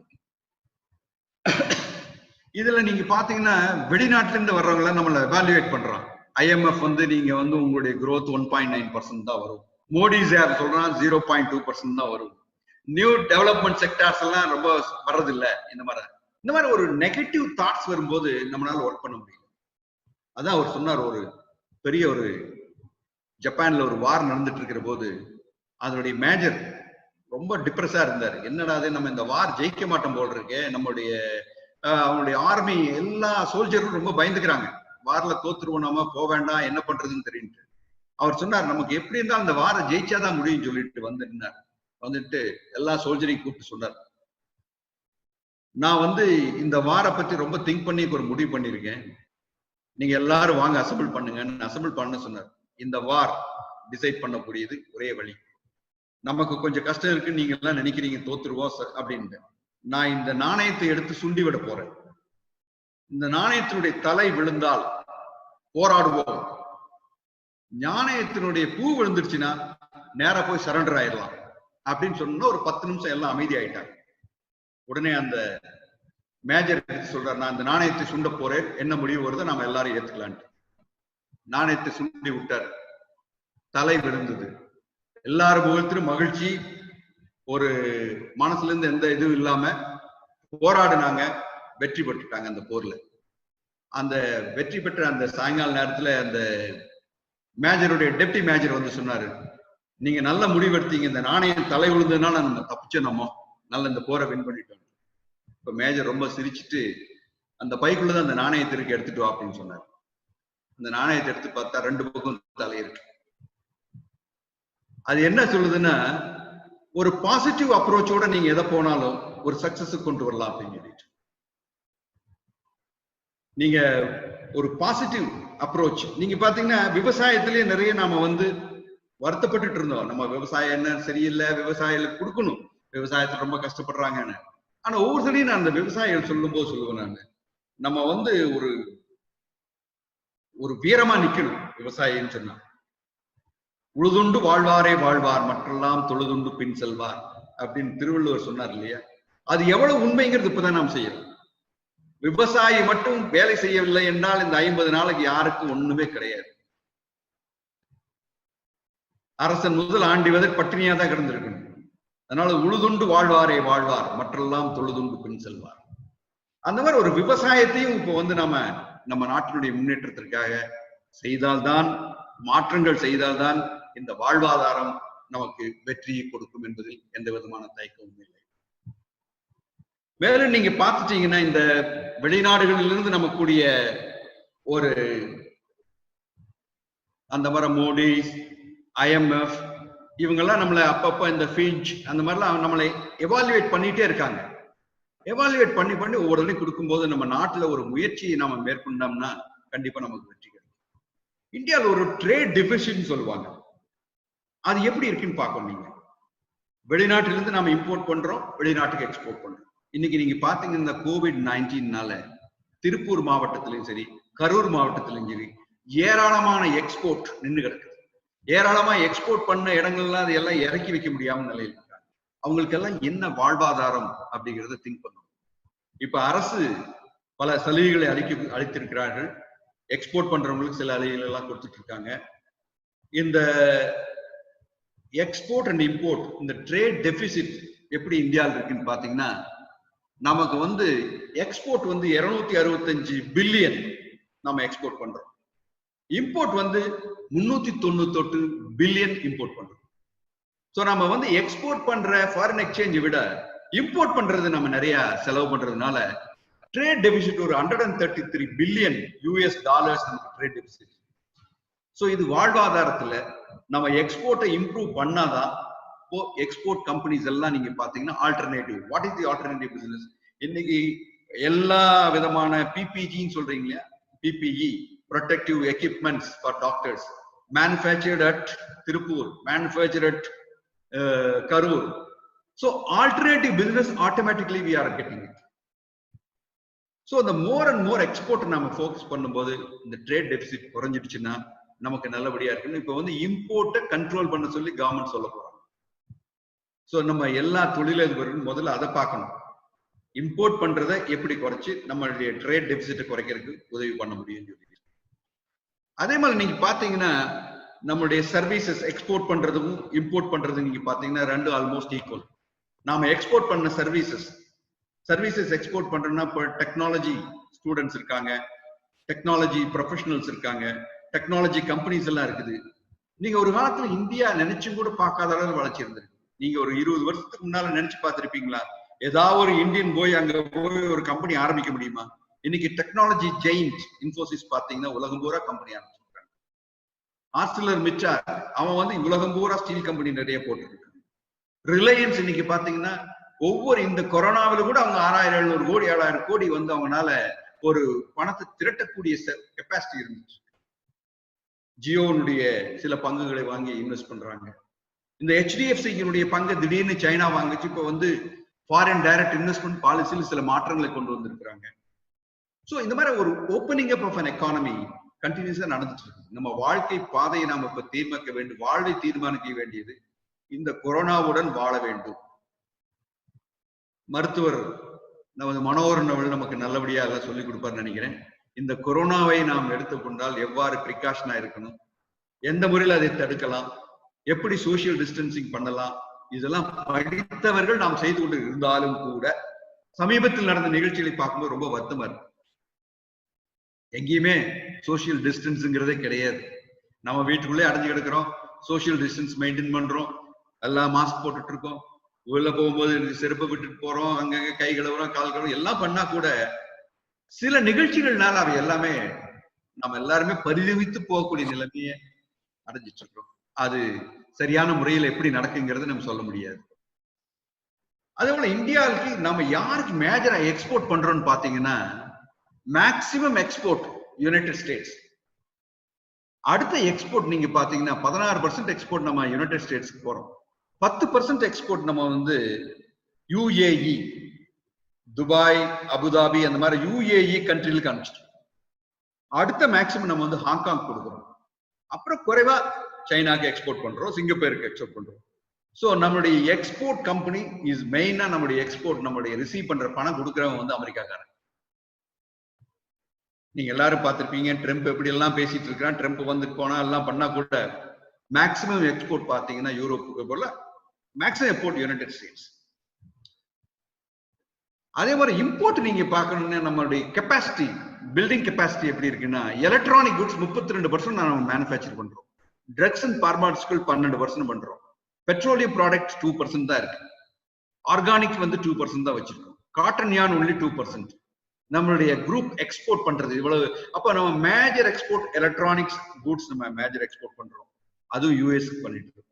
இப்ப சேஞ்சஸ் வந்துச்சுன்னா சப்போஸ் ஆப்பிள் சொல்லிட்டு இருக்கா நான் வந்து சைனா வந்து இந்தியாவுக்கு வரப்போறேன், கார் மேனுஃபேக்சரர்ஸ் எல்லாம் இந்தியாவுக்கு வரப்போறேன் வந்தா நம்மளுடைய பொருளாதாரம் முன்னேறும்.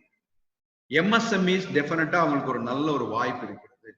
இந்த நேரத்துல எம்எஸ்எம்இ வந்து தங்களுடைய செலவுகளை எல்லாம் கட்டுப்படுத்தி செய்யணுங்கிறதா என்னுடைய ஒரு business strategy they have to develop. 5 point அவங்க மனசுக்குள்ள வச்சுக்கணும். Business strategy, financial strategy, labour strategy, manufacturing strategy. இந்த மாதிரி அவங்க எல்லாத்தையும் ஒரு ஸ்ட்ராட்டஜைஸ் பண்ணி ஒரு ஸ்டாண்டர்ட் ஆபரேட்டிங் ப்ரொசீஜர்ஸை வந்து ஒரு small and medium enterprises draw பண்ணி அவங்க ஃபேமிலிக்குள்ள உட்காரணும். நீங்க இப்ப வந்து கம்பெனி சட்டங்கள் எல்லாம் நிறைய மாறுதல் உண்டு.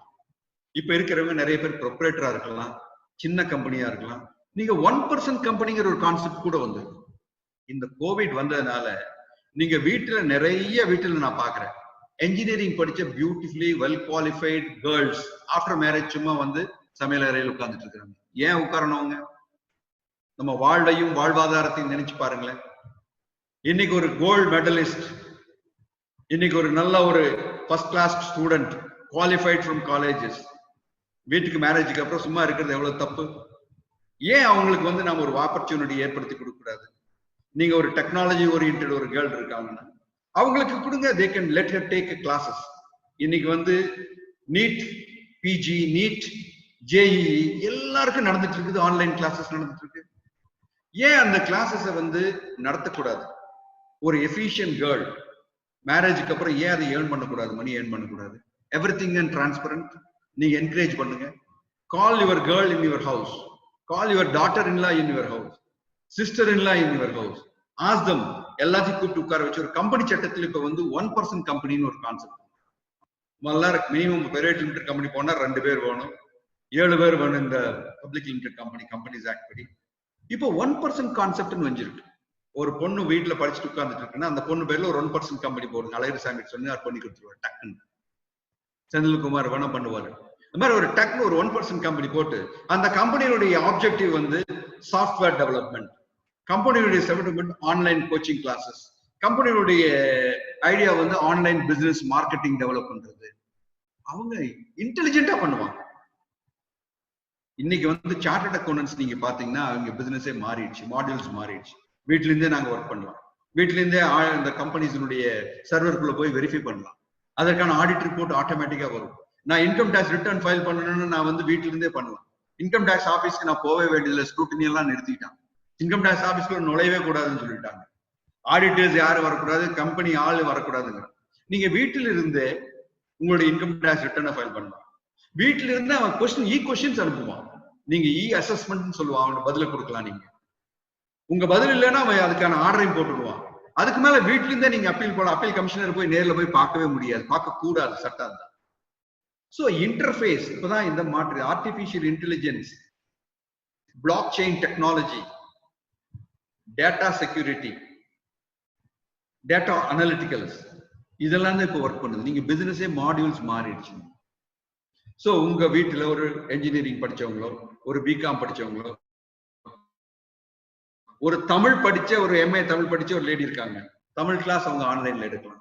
ஒரு இன்டெலிஜென்ட்டா அவங்களால பாட்டு சொல்லி கொடுக்க முடியும், ஆன்லைன்ல கிளாஸ் எடுக்கலாம். 10 ஸ்டூடெண்ட் 20 ஸ்டூடெண்ட் 30 உலகம் பூரா ஸ்டூடெண்ட் ஜாயின் பண்ணுவாங்க. நீங்க அவங்களை வந்து ask them to pay, Google பேல பண்ண சொல்லுங்க, பேடிஎம்ல பண்ண சொல்லுங்க, டிரான்ஸ்ஃபர் பண்ண சொல்லுங்க, எவ்ரிதிங் டிரான்ஸ்ஃபர். அது பேர்ல 1% கம்பெனி. அவங்களே லிமிடெட் கம்பெனியா இருக்கும், அது கம்பெனி பெருசானா இருக்கலாம். அதே நீங்க ஸ்டார்ட் அப்ஸ்னு ஒண்ணு ஆரம்பிக்கிறீங்க. இப்ப பாத்தீங்கன்னா டாடா வந்து ஸ்டார்ட் அப்ல இன்வெஸ்ட் பண்ணிருக்காரு அப்படிங்கிறாங்க. ஒரு நல்ல பையன், அவனுக்கு நல்ல ஐடியா இருக்கு, ஒரு கம்பெனி ஆரம்பிக்கிறான் ஸ்டார்ட் அப். 25 கோடி வரைக்கும் அவன் வந்து போட்டு பண்றான். அது வரைக்கும் அந்த கம்பெனி பேர் ஸ்டார்ட் அப். அதனுடைய ப்ராஃபிட் எக்ஸம்ஷன், லேபர் லாஸ் நிறைய அப்ளிகபிள் ஆகாது, அதெல்லாம் நிறைய இருக்கு. சோ அதை நீங்க போட்டுனா make in India start up. இது வந்து வாழ்வையும் வாழ்வாதாரத்தையும் இணைக்கக்கூடியது. இந்த கொரோனாவுடைய வெக்கேஷன் இது நம்ம ஆப்பர்ச்சுனிட்டி ஓபன் பண்ணி கொடுது. நம்மளுடைய சமுதாயத்துல படித்தவர்களுடைய ஆப்பர்ச்சுனிட்டி ஓபன் பண்ணி கொடுது. படித்து சும்மா வீட்டுல இருக்க கூடாது என்பதை ஓபன் பண்ணிவிடும். நீங்க ஒரு நல்ல ஒரு என்ஜினியரிங் படிச்சுட்டு எத்தனை பேர் நீங்க ஒரு ஸ்டாட்டிஸ்டிக்ஸ் எடுத்து பாருங்க, அந்த வீட்டுல எவ்வளவு என்ஜினியரிங் பொண்ணுங்க சும்மா இருக்கிறாங்க. அவங்களுக்கு நெட்வொர்க் பண்ணி பாருங்க, அவங்களுக்கு ஒரு ஸ்கில் டெவலப்மெண்ட் கொடுத்து பாருங்க, அவங்களுக்கு ஒரு இது பண்ணுங்க, வாழ்வாதாரம் உங்களுக்கு வந்து இம்ப்ரூவ் ஆகும். சோ அதுதான் நான் வந்து சொல்றது. சோ நீங்க இந்த மாதிரி ஒரு எலக்ட்ரானிக் குட்ஸ், ட்ரக்ஸ், இது மாதிரிலாம் அந்த பார்மாசூட்டிக்கல் கம்பெனிஸ் நம்ம மேஜரா இம்போர்ட் எங்கிருந்து பண்றோம்னு பார்க்கணும். மேஜர் எக்ஸ்போர்ட் யூஎஸ், மேஜரா நம்ம இம்போர்ட் வந்து சைனால தான் பண்றோம். மேஜர் இம்போர்ட் சைனா, அதுக்கு அடுத்தது யுனைடெட் ஸ்டேட்ஸ், அதுக்கப்புறம் யுனைடெட் யுஏஇ, அதுல வாங்குறோம். சோ நாம சைனால மேக்சிமம் இம்போர்ட் பண்றோம், எக்ஸ்போர்ட் யூஎஸ்க்கு மேக்சிமம் பண்றோம். இது நம்மளுடைய ட்ரேட் டெபிசிட்ஸ் இதுதான் பார்த்துட்டு. ஸோ இப்போ நம்ம பார்க்கக்கூடிய சைனாவில் வாங்கக்கூடிய பொருள் நிறைய பேர் இப்போ வாங்க மாட்டேங்கிறாங்க. சைனா இப்போ எவ்வளவோ சொல்லிட்டு இருக்காங்க அவனுடைய எக்கானமி டெவலப் பண்ற. It's an opportunity open up for India. India மட்டுமில்ல, படித்து இளைஞர்கள் தொழில் செய்து கொண்டிருக்கிறவங்க எல்லாருக்கும். நீங்க அட்வொகேட்டே எடுத்துக்கங்க. இப்போ வந்து இனிமேல் எல்லாம் கோர்ட்ஸ், அவரை வீட்டுல இருந்து ஆர்கியூமெண்ட் பண்ணலாம், வீட்டுல இருந்தே பெயில் வாங்குறாங்க இப்பெல்லாம். ஏன் முன்னெல்லாம் பெயிலுக்கு போகணுமே, பெயிலுக்கு போய் நிக்கணும், ஆர்கியூ பண்ணணும், பார்க்கணும், அவர் எப்படி இருக்காரு, ஜட்ஜி எதுன்னு சொல்றாருன்னு கேட்கணும். இப்ப அட்வொகேட்ஸ் எல்லாம் இருக்கிறாங்க. சோ மாற்றங்கள் ஒன்றே மாறாததுங்கிற ஒரு நீதி, மாற்றங்கள் ஒன்றே மாறாததுங்கிறது நீதி. அதனால நம்ம எவ்வளவு நேரம் இருக்குன்னு பார்த்து கேள்வி பதிலுக்கு போயிடலாங்க. ஓ ரைட். அதனால இதுக்கு ஒண்ணு நான் சொல்றது என்னன்னா, ஒரு கடைசியா நான் வந்து எனக்கு ஒரு எப்பவுமே ஒரு பிடித்தமான ஒரு இது நான் வந்து எடுத்து வச்சுக்குவேன். இது என் முயற்சிகள் என்னை பலமுறை கைவிட்டது உண்டு, ஆனால் நான் ஒரு முறை கூட முயற்சியை கைவிடவில்லை. இது வந்து எடிசன் கொடுத்தது. இன்னைக்கு லைட் எரியுது நமக்கு. அவர் எவ்வளவு தூரம் ஃபெயிலியர் ஆயிருப்பாரு. 10 முறை ஒருத்தன் 10வது முறை பூமியில கீழே விழுந்தான்னா அந்த பூமி முத்தமிட்டு சொல்லும், நீ 9 முறை எழுந்து நின்று இருக்கிறாய், இந்த 10வது முறை நீ எழுந்து நிற்க போகிறாய். அந்த மாதிரி ஒரு மாற்றம் ஒன்றுதான் இந்த நாட்டிலே நடக்க போகிறது. இந்த கொரோனாவுக்கு முன்னும் சரி பின்னும் சரி நமது வாழ்வும் வாழ்வாதாரமும் பல மடங்கு மாறப்போகிறது. உங்களுடைய சிந்தனைகளை சிறந்த முறையில் செதுக்கி வைக்க வேண்டும். 10 கட்டளைகளை நான் முழுவதுமாக சொல்லவில்லை, 10 கட்டளைகளை மட்டும் நான் சொல்லுகிறேன். அத வந்து நீங்க என்ன சொன்னாலும் உங்களுடைய வீட்டுல ஃபர்ஸ்ட் ஃபேமிலி இன்வெஸ்ட்மெண்ட், என்ன மாதிரி இன்வெஸ்ட்மெண்ட் நீங்க பண்ணணும் அப்படிங்கறத திங்க் பண்ணணும். அதை வந்து இப்போ ஒரு சிந்தனை பண்ணக்கூடிய ஒரு நேரம்.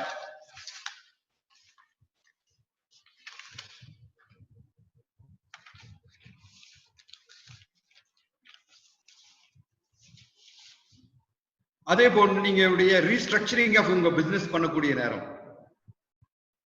ரியல் எஸ்டேட் இன்வெஸ்ட்மெண்ட் பண்ணணுமா வேண்டாமா, வீடு வேணுமா வேண்டாமாங்கிற நேரம். அதே போல நீங்க கோல்டு, இன்னைக்கு பாத்தீங்கன்னா தங்கத்தினுடைய விலை பல மடங்கு ஏறிட்டு இருக்கு. ஏன்னா எல்லாரும் ஓடி போய் தங்கம் தான் தங்களுடைய தேவைக்கு பின்னால காப்பாற்றணும் எல்லாம் வாங்கிட்டு இருக்கிறாங்க. அடுத்தது வந்து எக்ஸ்பெண்டிச்சர் கண்ட்ரோல். எப்படி எக்ஸ்பெண்டிச்சரை நம்ம கண்ட்ரோல் பண்ண போறோங்கிறது, எப்படி family expenditures like marriages, functions எப்படி நம்ம குறைக்க போறோம், அது பார்க்க வேண்டியது. அடுத்தது வந்து education, how to educate our children, how to support them. அடுத்தது வந்து பாரோயிங்ஸ், வாங்கணுமா வேண்டாமா, அது ஒரு முடிவு பார்க்கணும். ஸோ இந்த மாதிரி சில முயற்சிகள் எல்லாம் நாம் எடுத்துட்டோம்னா ஒரு கமாண்ட்மெண்ட்ஸ், 10 கமாண்ட்மெண்ட்ஸ் நீங்களே எழுதிக்கலாம். என்னெல்லாம் இந்த வருஷம் இந்த கோவிட் இந்த நிகழ்ச்சி முடிந்த பின்னு நான் ஒரு 10 ஸ்டாண்டர்ட் ஆபரேட்டிங் ப்ரொசீஜர்ஸ் நான் எழுதி வச்சிருக்கிறேன். இந்த 10ஐயும் நான் என் வாழ்வுக்கும் வாழ்வாதாரத்துக்கும் நான் உபயோகப்படுத்த போறேன்னு எழுதி கையெழுத்து போட்டு வச்சு டெய்லி படிச்சு பாருங்க. அந்த முயற்சியில் நீங்க எல்லாரும் வெற்றி பெறுவீங்க. இந்த வாய்ப்பை எனக்கு கொடுத்த KPN-க்கும் எனது அருமை நண்பர்கள் sir advocate Rajasekar, Alagirisamy, doctor Manoharan, Senthil, Thiru Palaniappan மற்றும் அனைவருக்கும் எனது மனமார்ந்த நன்றியை தெரிவித்துக் கொண்டு நாம் கேள்வி பதிலுக்கு செல்லலாம். மிக அருமையான ஒரு உரை. நம் கொங்கு சொந்தங்கள் அனைவருக்கும் முத்தாய்ப்பான ஒரு நோட்டையும் சொல்லியிருக்காரு இன்றைய சிறப்பு பேச்சாளர். அதை எழுதி வச்சிருக்கேங்க. ஒவ்வொரு தடவையும் முயற்சி என்னை கைவிட்டது, ஆனால் ஒரு தடவையும் நான் முயற்சியை கைவிட்டதில்லை.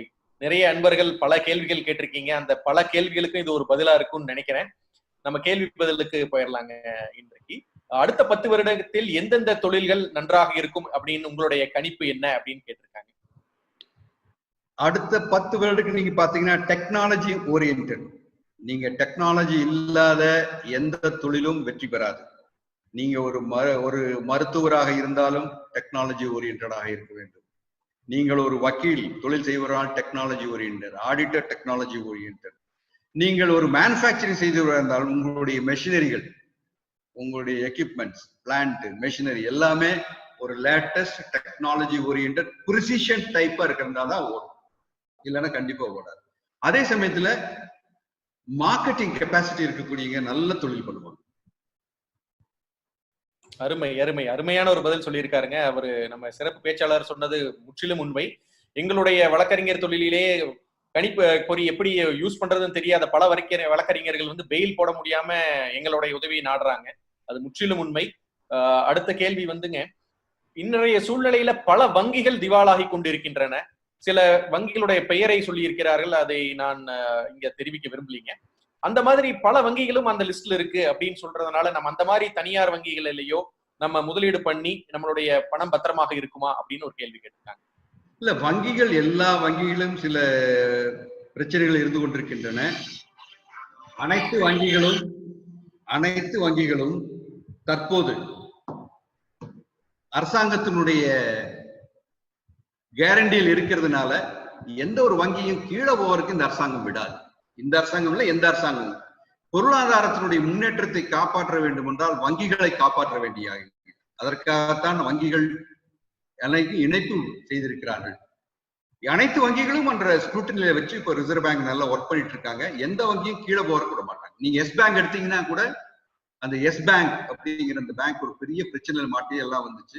இப்ப அந்த எஸ் பேங்குடைய இதை வந்து இன்னும் அவங்க அந்த கஸ்டமர்ஸ் எல்லாருக்கும் தேவையானதெல்லாம் கொடுத்துட்டு இருக்காங்க, பண்ணிட்டு இருக்காங்க. அதனால அது எந்த பக்கம் கவலைப்பட வேண்டியதே கிடையாது. ஓகேங்க. அடுத்த ஒரு கேள்வி என்ன கேட்டிருக்காங்கன்னா, அடுத்த 3 மாதத்தில் மேக்ரோ அண்ட் மைக்ரோ எக்கானமி தொழில்துறை சார்ந்தது இண்டஸ்ட்ரியல் ஃப்ரண்ட் எம்ப்ளாய்மெண்ட் ஆப்பர்ச்சுனிட்டி எப்படி இருக்கும்னு கேட்டிருக்காங்க. அடுத்த 3 மாசத்துக்கு நீங்க வந்து நல்லா யோசனை பண்ணணும். எந்த கம்பெனியும் புதுசா யாரையும் எம்ப்ளாய்மெண்ட்டுக்கு எடுக்கவே மாட்டாங்க. So employment is going to be a toughest position for you. So என்ன பண்ணலான்னு திங்க் பண்ணணும். நீங்க படித்தவர்கள் இப்ப start up and make in India அந்த நீங்க ஸ்டார்ட் அப் வெப்சைட்டுக்கு போய் பாத்தீங்கன்னா என்ன பண்ணலாம்னு தோணும். அப்ப சிந்திக்கும் திறன் அதிகரிக்கும். ஒரு என்ஜினியரிங் படிச்சுட்டு நான் போய் ஒரு வேலைக்கு சேர்ந்துட்டு ஏதோ பண்ணலாம்னு நினைக்கிறேன் கூட சிந்திக்கும் திறன் அதிகரிக்கும். நீங்க ஒரு சாஃப்ட்வேர் கம்பெனி சாஃப்ட்வேர் படிச்சுட்டு ஒரு பையன் உட்கார்ந்துட்டாங்க, ஒரு ஏதாவது ஒரு பிசினஸ் பண்ணலாம்னு ஒரு ஐடியா வரும். So innovate or evaporate. சிந்தனையை நீங்க இனோவேட் பண்ணீங்க, இல்லைன்னா எவாபரேட் ஆயிருவீங்க. It's going to be a toughest job for next 3 months. Efficiency is going to play. Survival of the fittest. நன்றிங்க. அடுத்து இன்ஃப்ராஸ்ட்ரக்சர் இண்டஸ்ட்ரி எப்படி இருக்கும்? கவர்மெண்ட் வந்து இன்ஃப்ராஸ்ட்ரக்சர் இண்டஸ்ட்ரிக்கு நிறைய பணங்கள் கொடுத்து உதவுறாங்க. பட் இந்த கரெக்ஷன் ஆஃப் ரியல் எஸ்டேட் வந்து இது வரைக்கும் அந்த பிரைஸ் எதுவும் கரெக்ஷன் ஆகல. ஏதாவது ஆகுமா அப்படின்னு கேட்டிருக்காங்க. நீங்க இன்னைக்கு பாத்தீங்கன்னா ரியல் எஸ்டேட்ல வந்து ஒரு அப்நார்மல் ரேட் போயிட்டு இருந்தது. இந்த நீங்க 3 மாசம் 4 மாசத்துக்குள்ள போனீங்கன்னா ஒரு நீங்க பிளாட்ஸே பர்ச்சேஸ் பண்ண போனீங்கன்னா எல்லாம் 7,000 8,000 ஸ்கொயர் ஃபீட் 6,000 4,000 அந்த மாதிரி இருந்தனாலதான் பிளாட்டுக்கு எதுவுமே விற்க முடியாம வச்சுட்டு இருந்தாங்க எல்லாருமே. இன்னைக்கு அவங்க வித்தாக வேண்டிய நிலைமை. அவங்களுக்கு காஸ்ட் தெரியும் என்ன விலைக்கு நாங்க செஞ்சோம் அப்படின்னு சொல்லிட்டு. இதை வித்தாதான் அவங்களால முடியுங்கிற போது ஆட்டோமேட்டிக்கா கரெக்ஷன்ஸ் வில் ஸ்டார்ட். இந்த இன்ஃப்ராஸ்ட்ரக்சர் நீங்க பாத்தீங்கன்னா ஒரு இன்பிட்வீன் போன வருஷம் ஒரு இன்ஃப்ராஸ்ட்ரக்சர் வந்து இந்த ரியல் எஸ்டேட்டுக்கு ஒரு பூஸ்ட் கொடுத்துருந்தாங்க கவர்மெண்ட். அதுல கொஞ்சம் பேர் நல்லா பெனிஃபிட் ஆச்சு. இப்ப இந்த COVID-19 கண்டிப்பா ஒரு ரியல் எஸ்டேட்டை வந்து இன்ஃப்ராஸ்ட்ரக்சர் ரோடு செக்டார் வந்து ரொம்ப நல்லா போக போகுது. அதே போல இந்த ஃபெசிலிட்டிஸ் லைக் ஹவுசிங் செக்டாருக்கு வந்து நீங்க நல்ல வீடுகள் வாங்கக்கூடிய சான்ஸ் அதிகமாக, ஏன்னா இன்ட்ரெஸ்ட் ரேட் எல்லாம் குறைவாக போகுது. இப்ப மக்களுக்கு வந்து வாங்கணுமா வேண்டாமான்னு முடிவு சொல்றதுனால கொஞ்சம் இன்னும் ரேட் எல்லாம் கரெக்ஷன்ஸ் வரும். ஓகேங்க. ஏற்கனவே இந்தியன் என்ஜினியரிங் எஜுகேஷன் வந்து ரொம்ப மோசமான நிலையில் இருக்கு. இனி ஃபியூச்சர்ல என்ஜினியரிங் படிக்கிறவங்களுக்கு எப்படி வேலை வாய்ப்பு இருக்கும் அப்படின்னு ஒருத்தர் கேட்டிருக்காரு. இப்ப என்ஜினியரிங் வந்து ரொம்ப ஒரு காம்ப்ளிகேட்டட் சப்ஜெக்ட் ஆகிப்போச்சு. அதாவது ஒரு பிராண்ட் வேல்யூ இருக்கிற ஒரு காலேஜ்ல படிச்ச என்ஜினியர் அவருக்கும் பிராண்ட் வேல்யூ இல்லாத காலேஜுக்கும் வித்தியாசம் ஆகிப்போச்சு. இப்போ என்ஜினியரிங் கரிக்குலத்துல வித்தியாசம் கிடையாது. Same curriculum, same subject, same type of examination, same தான் எழுத போறாங்க. ஆனா இந்த பிராண்ட் வேல்யூல படிக்கும்போது அந்த பிராண்ட் வேல்யூ அவங்களுக்கு குத்தி கொடுத்துறாங்க. அவர் எவ்வளவு எஃபிஷியன்ஸா இல்லையாங்கிறது தெரியாது. ஆனா வெரி எஃபிஷியன்ட் ஒரு ஸ்டூடெண்ட் ஒரு ரூரல் என்ஜினியரிங் காலேஜ்ல படிச்சா கூட அவனால முடியாது. காரணம் அவனுடைய communication skill is very poor, அவனுடைய articulation skill is very poor, understanding of the skill is very poor. நீங்க சிட்டியில இருக்கிறவனுக்கு understanding, articulation, everything is good. அதனால இந்த என்ஜினியரிங் படிச்சாலும் கண்டிப்பா ஃபியூச்சர் இருக்கும். ஆனா என்ஜினியரிங் முடிச்ச உடனே அவன் வந்து ஒரு ஸ்கில் டெவலப் பண்ணணும். ஒரு ஸ்கில் டெவலப்மெண்ட் இந்தியா ப்ரோக்ராம்ஸ் நிறைய இருக்கு. ஏதாவது ஒரு ஸ்கில்லுக்கு ஜாயின் பண்ணணும். ஜாயின் பண்ணி ஒரு 1 year 1.5 years அவன் ஸ்கில்ல டெவலப் பண்ணான்னா நல்லாவே இருக்கும். என்ஜினியரிங் வந்து நல்ல காலேஜ்ல படிச்சாலும் சரி, ஒரு ஆர்டினரி காலேஜ் படிச்சா கூட ஸ்கில் டெவலப் பண்ணணும் எல்லாருமே. இப்ப ஸ்கில்லிங் இஸ் வெரி இம்பார்ட்டன்ட். நீங்க என்ன குவாலிஃபிகேஷன் ஸ்கில்லிங் இல்லைன்னா எதுவுமே பண்ணாது. அதனால என்ன பொறுத்தளவு என்ஜினியரிங்க்கு அந்த வாய்ப்புகள் இருந்துட்டே தான் இருக்கும். ஸ்பெஷலி இப்ப இருக்கிற பிரசன்ட் ஸ்டேட்டஸ் சேஞ்ச் ஆயிருக்கனால technology oriented engineers, artificial intelligence எல்லாம் இப்ப நிறைய வர ஆரம்பிச்சிடும். அந்த மாதிரி ஒரு ஸ்பெஷலைஸ்டு சப்ஜெக்ட் இருக்கிறவங்களுக்கு நல்ல ஆப்பர்ச்சுனிட்டி அதிகமா இருக்கு. விளக்கமான ஒரு பதில் எல்லாத்துக்கும் தெளிவாகிற மாதிரி கொடுத்திருக்கீங்க. அடுத்த ஒரு கேள்வி, ஒரே சீரான வரி என்பதற்காக ஜிஎஸ்டி வரி எனும் போது பெட்ரோலை ஜிஎஸ்டிக்குள் கொண்டு வராமல் கொரோனா காலத்திலும் வரி ஏற்றுவது முறையான செயலா அப்படின்னு கேட்டிருக்கேன். உங்களுடைய கருத்துக்கள்? அது இப்ப நீங்க பாத்தீங்கன்னா பெட்ரோலியம் ப்ராடக்ட்ஸ் அப்படிங்கறத முதல்ல இருந்தே அதை தனியா வச்சிட்டு இருக்காங்க. நீங்க இப்ப அதனுடைய க்ரூட் ஆயில் ரொம்ப குறைவான விலைக்கு போயிட்டு இருக்கு. இன்னைக்கு இந்திய பொருளாதாரத்துக்கு உதவி பண்றது அந்த க்ரூட் ஆயிலுக்கும் பெட்ரோலுக்கும் இந்த பிரைஸ் வித்தியாசம் தான். அதனால அது ஒரு டூல் வச்சுட்டு எக்கனாமிக் டெவலப்மெண்ட்டுக்கு அந்த டூலா வச்சுட்டு இருக்கிறதுனால இன்னும் அவங்க சேர்த்துலன்னு நினைக்கிறேன் நான். பட் கண்டிப்பா வந்துடும். அது ஒரு முறையில்லாங்கிறத விட அது ஒரு டூல் வேண்டியது இருக்கு. நீங்க பாத்தீங்கன்னா ஒரு தொழிலாளர்கள் இன்னைக்கு எல்லாம் வீட்டுல இருக்கிறவங்களுக்கு 1000 ரூபாய் கொடுக்குறாங்க, 5 அரிசி 5 கிலோ கொடுக்குறாங்க, பருப்பு கொடுக்குறாங்க, நெய் கொடுக்குறாங்க, எண்ணெய் கொடுக்குறாங்க. இந்த மாதிரி வெளியில இருக்கிற தொழிலாளர்கள் வெளி மாநிலத்தை வந்த தொழிலாளர்கள் அனுப்பிச்சு விடுறாங்க. அந்த மாதிரி சில எக்ஸ்பெண்டிச்சருக்கு கண்டிப்பா அந்த பணத்தை யூஸ் பண்றதுனாலதான் அதை ஒரு டூலா வச்சுட்டு இருக்கிறாங்க. இது ஒரு காமதேனு. இந்த எக்கனாமிக் டெவலப்மெண்ட் எக்கனாமியை கொஞ்சம் காப்பாத்திட்டு இருக்கிற காமதேடுவை திருப்பி கொண்டு வர மாட்டாங்கன்னு நினைச்சிட்டு இருக்கேன். 2 காமதேனு, ஒண்ணு பெட்ரோலியம், அது அடுத்தது லிக்கர் ஷாப். சோ ஒண்ணு ஆல்வேஸ் ரொம்ப அஃபெக்ட் ஆயிட்டே இருக்கும். இதை நம்ம பண்ணா கூட அப்படியே நம்ம ஏத்துக்கிறோம். அருமைங்க. அடுத்து ஒரு ஸ்பெசிபிக்கான ஒரு கேள்வி கேட்டிருக்காருங்க. NRI living abroad doing intraday share market, do the NRI need to file the tax in India அப்படின்னு கேட்டிருக்காரு. NRI இப்ப ஆக்சுவலா சொல்ல போனா NRI other than intra trade பண்ணாங்கன்னா கண்டிப்பா வேண்டியதில்லை. பட் இன்ட்ரா ட்ரேட் பண்ணாங்கன்னா அவங்களுக்கு இங்க பேங்க் அக்கௌண்ட் இருக்கும், எல்லாம் இருக்கும். கண்டிப்பா அவங்க பண்ணணும், ரிட்டர்ன் ஃபைல் பண்ணணும்.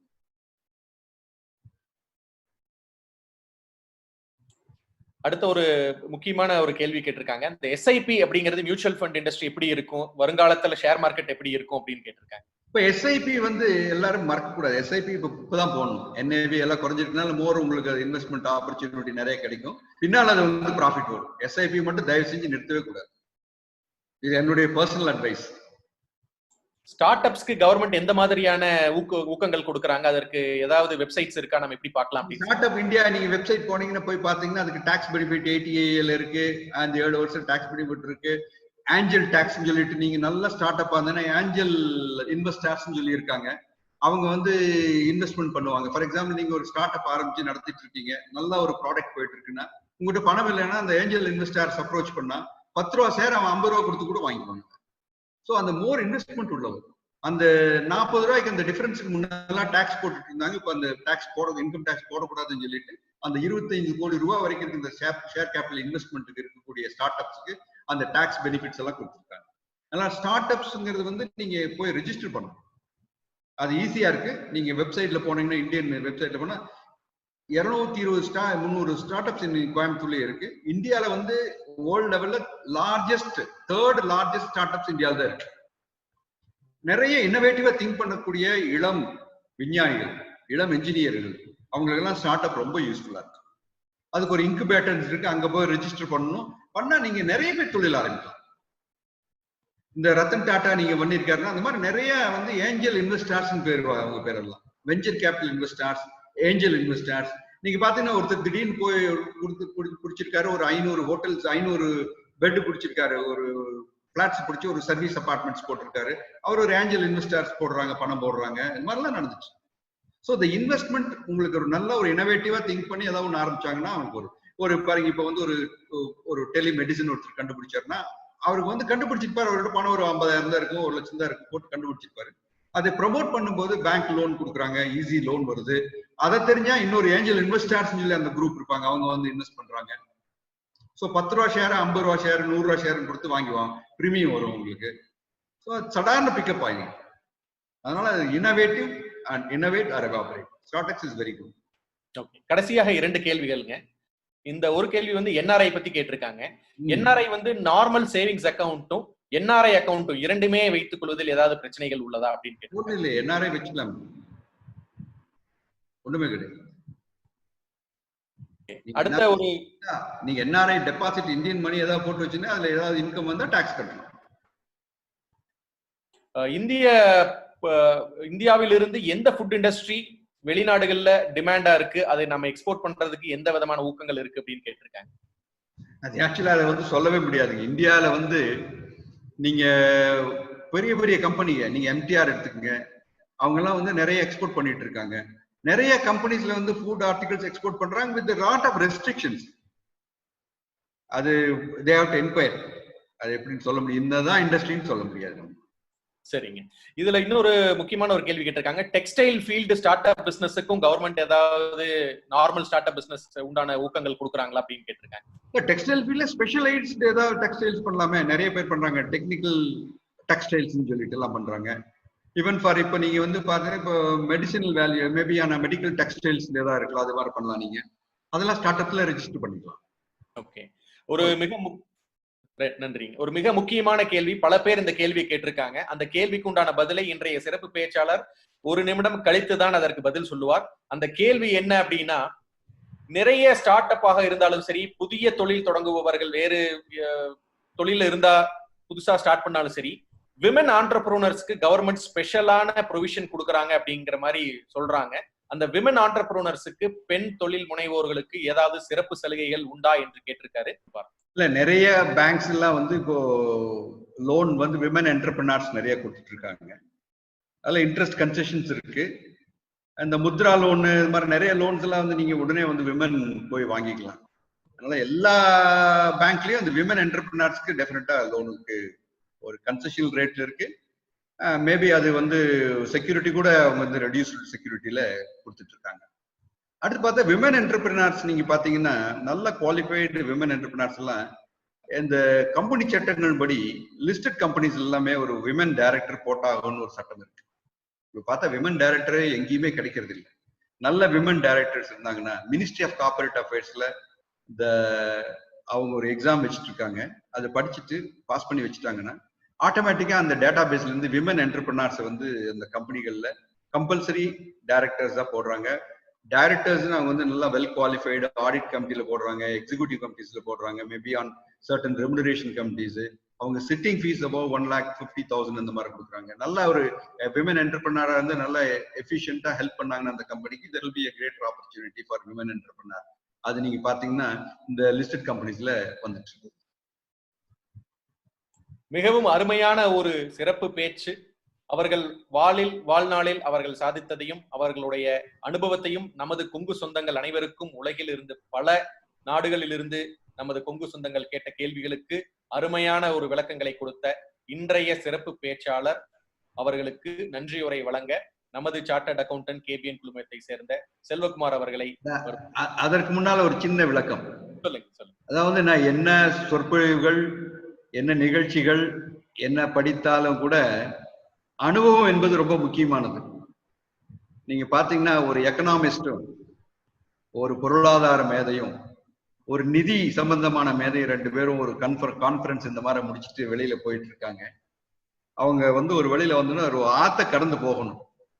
அப்ப அந்த படகு ஓட்டிக்கிட்ட போய் கேக்குறாங்க, நான் அந்த பக்கம் கொண்டு போய் விடுறியாப்பா அப்படின்னு சொல்லிட்டு. அப்ப அந்த படகு ஓட்டி சொல்றாரு, சரி வாங்க நான் கொண்டு போய் விடுறேன்னு சொல்லிட்டு போற வழியில அந்த நிதி ஆலோசகர் கேட்கிறாரு, ஏப்பா உனக்கு இந்த அக்கௌண்டன்சி தெரியுமா, ஃபைனான்ஸ் தெரியுமா, இதை எப்படி பண்ணணும் தெரியுமா என்னன்னு. சாமி நமக்கு அதெல்லாம் எதுக்குங்க சாமி, அதெல்லாம் பத்தி கணக்கு வழக்கெல்லாம் ஒண்ணுமே தெரியாது சாமி. என்னப்பா உன்னோட வாழ்க்கையில் 25% வீணா பண்ணிட்டியாப்பா, இது கூட தெரியாம இருந்துட்டியா அப்படின்னு இருக்காரு. அடுத்து கொஞ்சம் தூரம் போனோம்னா அந்த பொருளாதார மேதைகள், இந்திய பொருளாதாரம் என்ன நிலைமையில் இருக்கு தெரியுமாப்பா, உனக்கு சாப்பாடு எல்லாம் எப்படி கிடைக்குது தெரியுமா, என்னெல்லாம் மாற்றம் நடந்துட்டு இருக்கு தெரியுமான்னு கேட்டிருக்காரு. அப்பவும் சொல்றான், சாமி எனக்கு அதுவும் தெரியாதுங்க சாமி, எதுவுமே தெரியாது சாமி அப்படின்னு சொல்லிட்டு. அப்படியே கொஞ்ச தூரம் போகுது, ஆற்றுல வெள்ளம் அதிகமாயிட்டே இருக்குது, ஒரு சூழல் வருது. சூழல் வந்தா படகு சுத்திட்டு இருக்கு. அப்போ மெதுவா படகு ஓட்டி கேட்கிறான், பொருளாதார நிபுணரையும் அந்த நிதி ஆலோசகரையும் கேட்டுக்க, சாமி நீங்க 2 பேரும் நல்ல பொருளாதார நிபுணர் நிதி ஆலோசகர் எத்தனையோ கேள்வி எல்லாம் கேட்டீங்க, நான் ஒண்ணு கேட்கிறேன் நானு. என்ன சொன்னேன், சாமி உங்க 2 பேத்துக்கு நீந்த தெரியுமா அப்படின்னு கேட்கிறேன். இல்லப்பா எனக்கு தெரியாது. என்ன சாமி உங்க வாழ்க்கையை பூரா கெடுத்துட்டீங்களேன்னு சொல்லிட்டு அவன் சூழலுக்கு எட்டி குடிச்சு அவங்க தச்சு போயிட்டு அவங்க 2 பேரும் போயிட்டாங்க. அதனால அனுபவம் உங்களுக்கு பெரிய பாடம். இங்க மிகச்சிறந்த அனுபவசாலிகள்லாம் இருக்கிறாங்க. அவங்க இன்னும் இதை விட அதிகமான ஒரு அனுபவத்தோட இருப்பாங்க. எல்லாத்துக்கும் என்னுடைய வாழ்த்துக்கள். மீண்டும் மீண்டும் வெற்றி பெற வேண்டும் என்று சொல்லி இந்த வாய்ப்புக்கு நன்றி. மிகவும் அருமை, மிகவும் அருமை. இன்றைய காணொளியில் தவத்திரு மருதாசல அடிகளாரும் தவத்திரு குமரகுருபர சுவாமிகளும் நம்முடன் இணைந்துள்ளார்கள். சுவாமிகளின் பொற்பாதங்களை பணிந்து அனைவருக்கும் உலகில் உள்ள அனைத்து கொங்கு சொந்தங்களும் இன்றைய காணொளியில் கலந்து கொண்டவர்களுக்கு நன்றி நன்றி நன்றி. மீண்டும் மாலை 6:45 மணிக்கு அனைவரும் ஒன்று கூடுவோம். மிக்க நன்றி. தொழில் மற்றும் வணிகம் செய்யும் கொங்கு வேளாள கவுண்டர் சொந்தங்களை இணைக்கும் பாலமாக KBN குளோபல் என்ற டெலிகிராம் குரூப் செயல்பட்டு வருகிறது. 39 நாடுகளைச் சேர்ந்த 3585 கொங்கு வேளாள கவுண்டர் சொந்தங்கள் அதில் ஒரே குடும்பமாக தொழில் விவரங்களையும் தொழில் வாய்ப்புகளையும் அவர்களுக்குள் பரிமாறிக்கொண்டு உள்ளார்கள். இந்த குழு எந்த ஒரு அரசியல் கட்சியையோ அரசியல் தலைவர்களையோ பின்பற்றாத ஒரு குழுவாகும். நமது சமுதாயத்தின் மேல் அக்கறை கொண்டு முற்றிலும் நம் மக்களின் வர்த்தகத்தை உயர்த்த வேண்டும் என்ற உன்னத நோக்கில் செவ்வனே செயல்பட்டு வருகிறது. KBN என்ற பெயரில் மலேசியா கோலாலம்பூரில் பழனியப்பன் மாரப்பன் அவர்களால் தொடங்கப்பட்டு தற்போது தமிழ்நாட்டில் Kongu business network KBN association என்ற பெயரில் தமிழ்நாடு அரசில் பதிவு செய்யப்பட்டு தொழில் முனையும் கொங்கு சொந்தங்கள் ஆதரவோடு சிறப்புடன் செயல்பட்டு வருகிறது. KBN குளோபல் குழு தவிர வேறு எந்த ஒரு பெயரிலும் வாட்ஸ்அப் குழு, டெலிகிராம் குழு கிடையாது. இது நமது கொங்கு சொந்தங்களின் தொழில் மற்றும் சமுதாய முன்னேற்றத்திற்கு சேவை மனப்பான்மையுடன் உருவாக்கப்பட்ட அரசியல் சார்பற்ற அமைப்பு. இந்த குழுவில் இணைவதற்கு எந்த ஒரு கட்டணமும் கிடையாது. ஒரு சிலர் KBN பெயரை பயன்படுத்தி சந்தா வசூலித்து சுய லாபத்துக்காக குழுக்களை அமைத்துக் கொண்டிருக்கின்றனர். அவ்வாறு செயல்படும் குழுவுக்கும் நமக்கும் எந்த தொடர்பும் கிடையாது. 100 விழுக்காடு தொழில் சம்பந்தப்பட்ட பதிவுகள் மட்டுமே, அதுவும் இலவசமாக, எந்த ஒரு சந்தாவும் இல்லாமல் நம் சொந்தங்கள் அனைவரும் முன்னேற வேண்டும் என்ற உயரிய எண்ணத்தில் பதிவுகளை அனுமதிக்கும் ஓர் உலகளாவிய வர்த்தக குழு. நம் தொழில் அபிவிருத்திக்கு ஏற்ற ஓர் உபயோகமுள்ள ஒரே குழு KBN குளோபல் டெலிகிராம் குழு.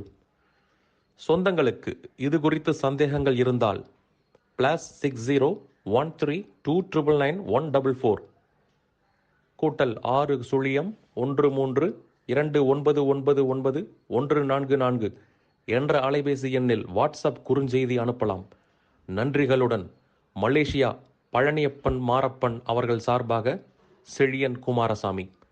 நீங்கள் நமது கொங்கு சொந்தங்கள் வாழ்வில் முன்னேற வேண்டும் என்று விரும்பினால் இந்த தகவலை உங்கள் சொந்தங்களுடன் பகிர்ந்து மகிழ்ந்திட அன்புடன் வேண்டுகிறேன். KBN குளோபல் டெலிகிராம் குழுவில் இணைந்து உங்கள் தொழில் வணிக உறவுகளை விரிவுபடுத்தி வளம் பெற வாழ்த்துகிறேன். வணக்கம்.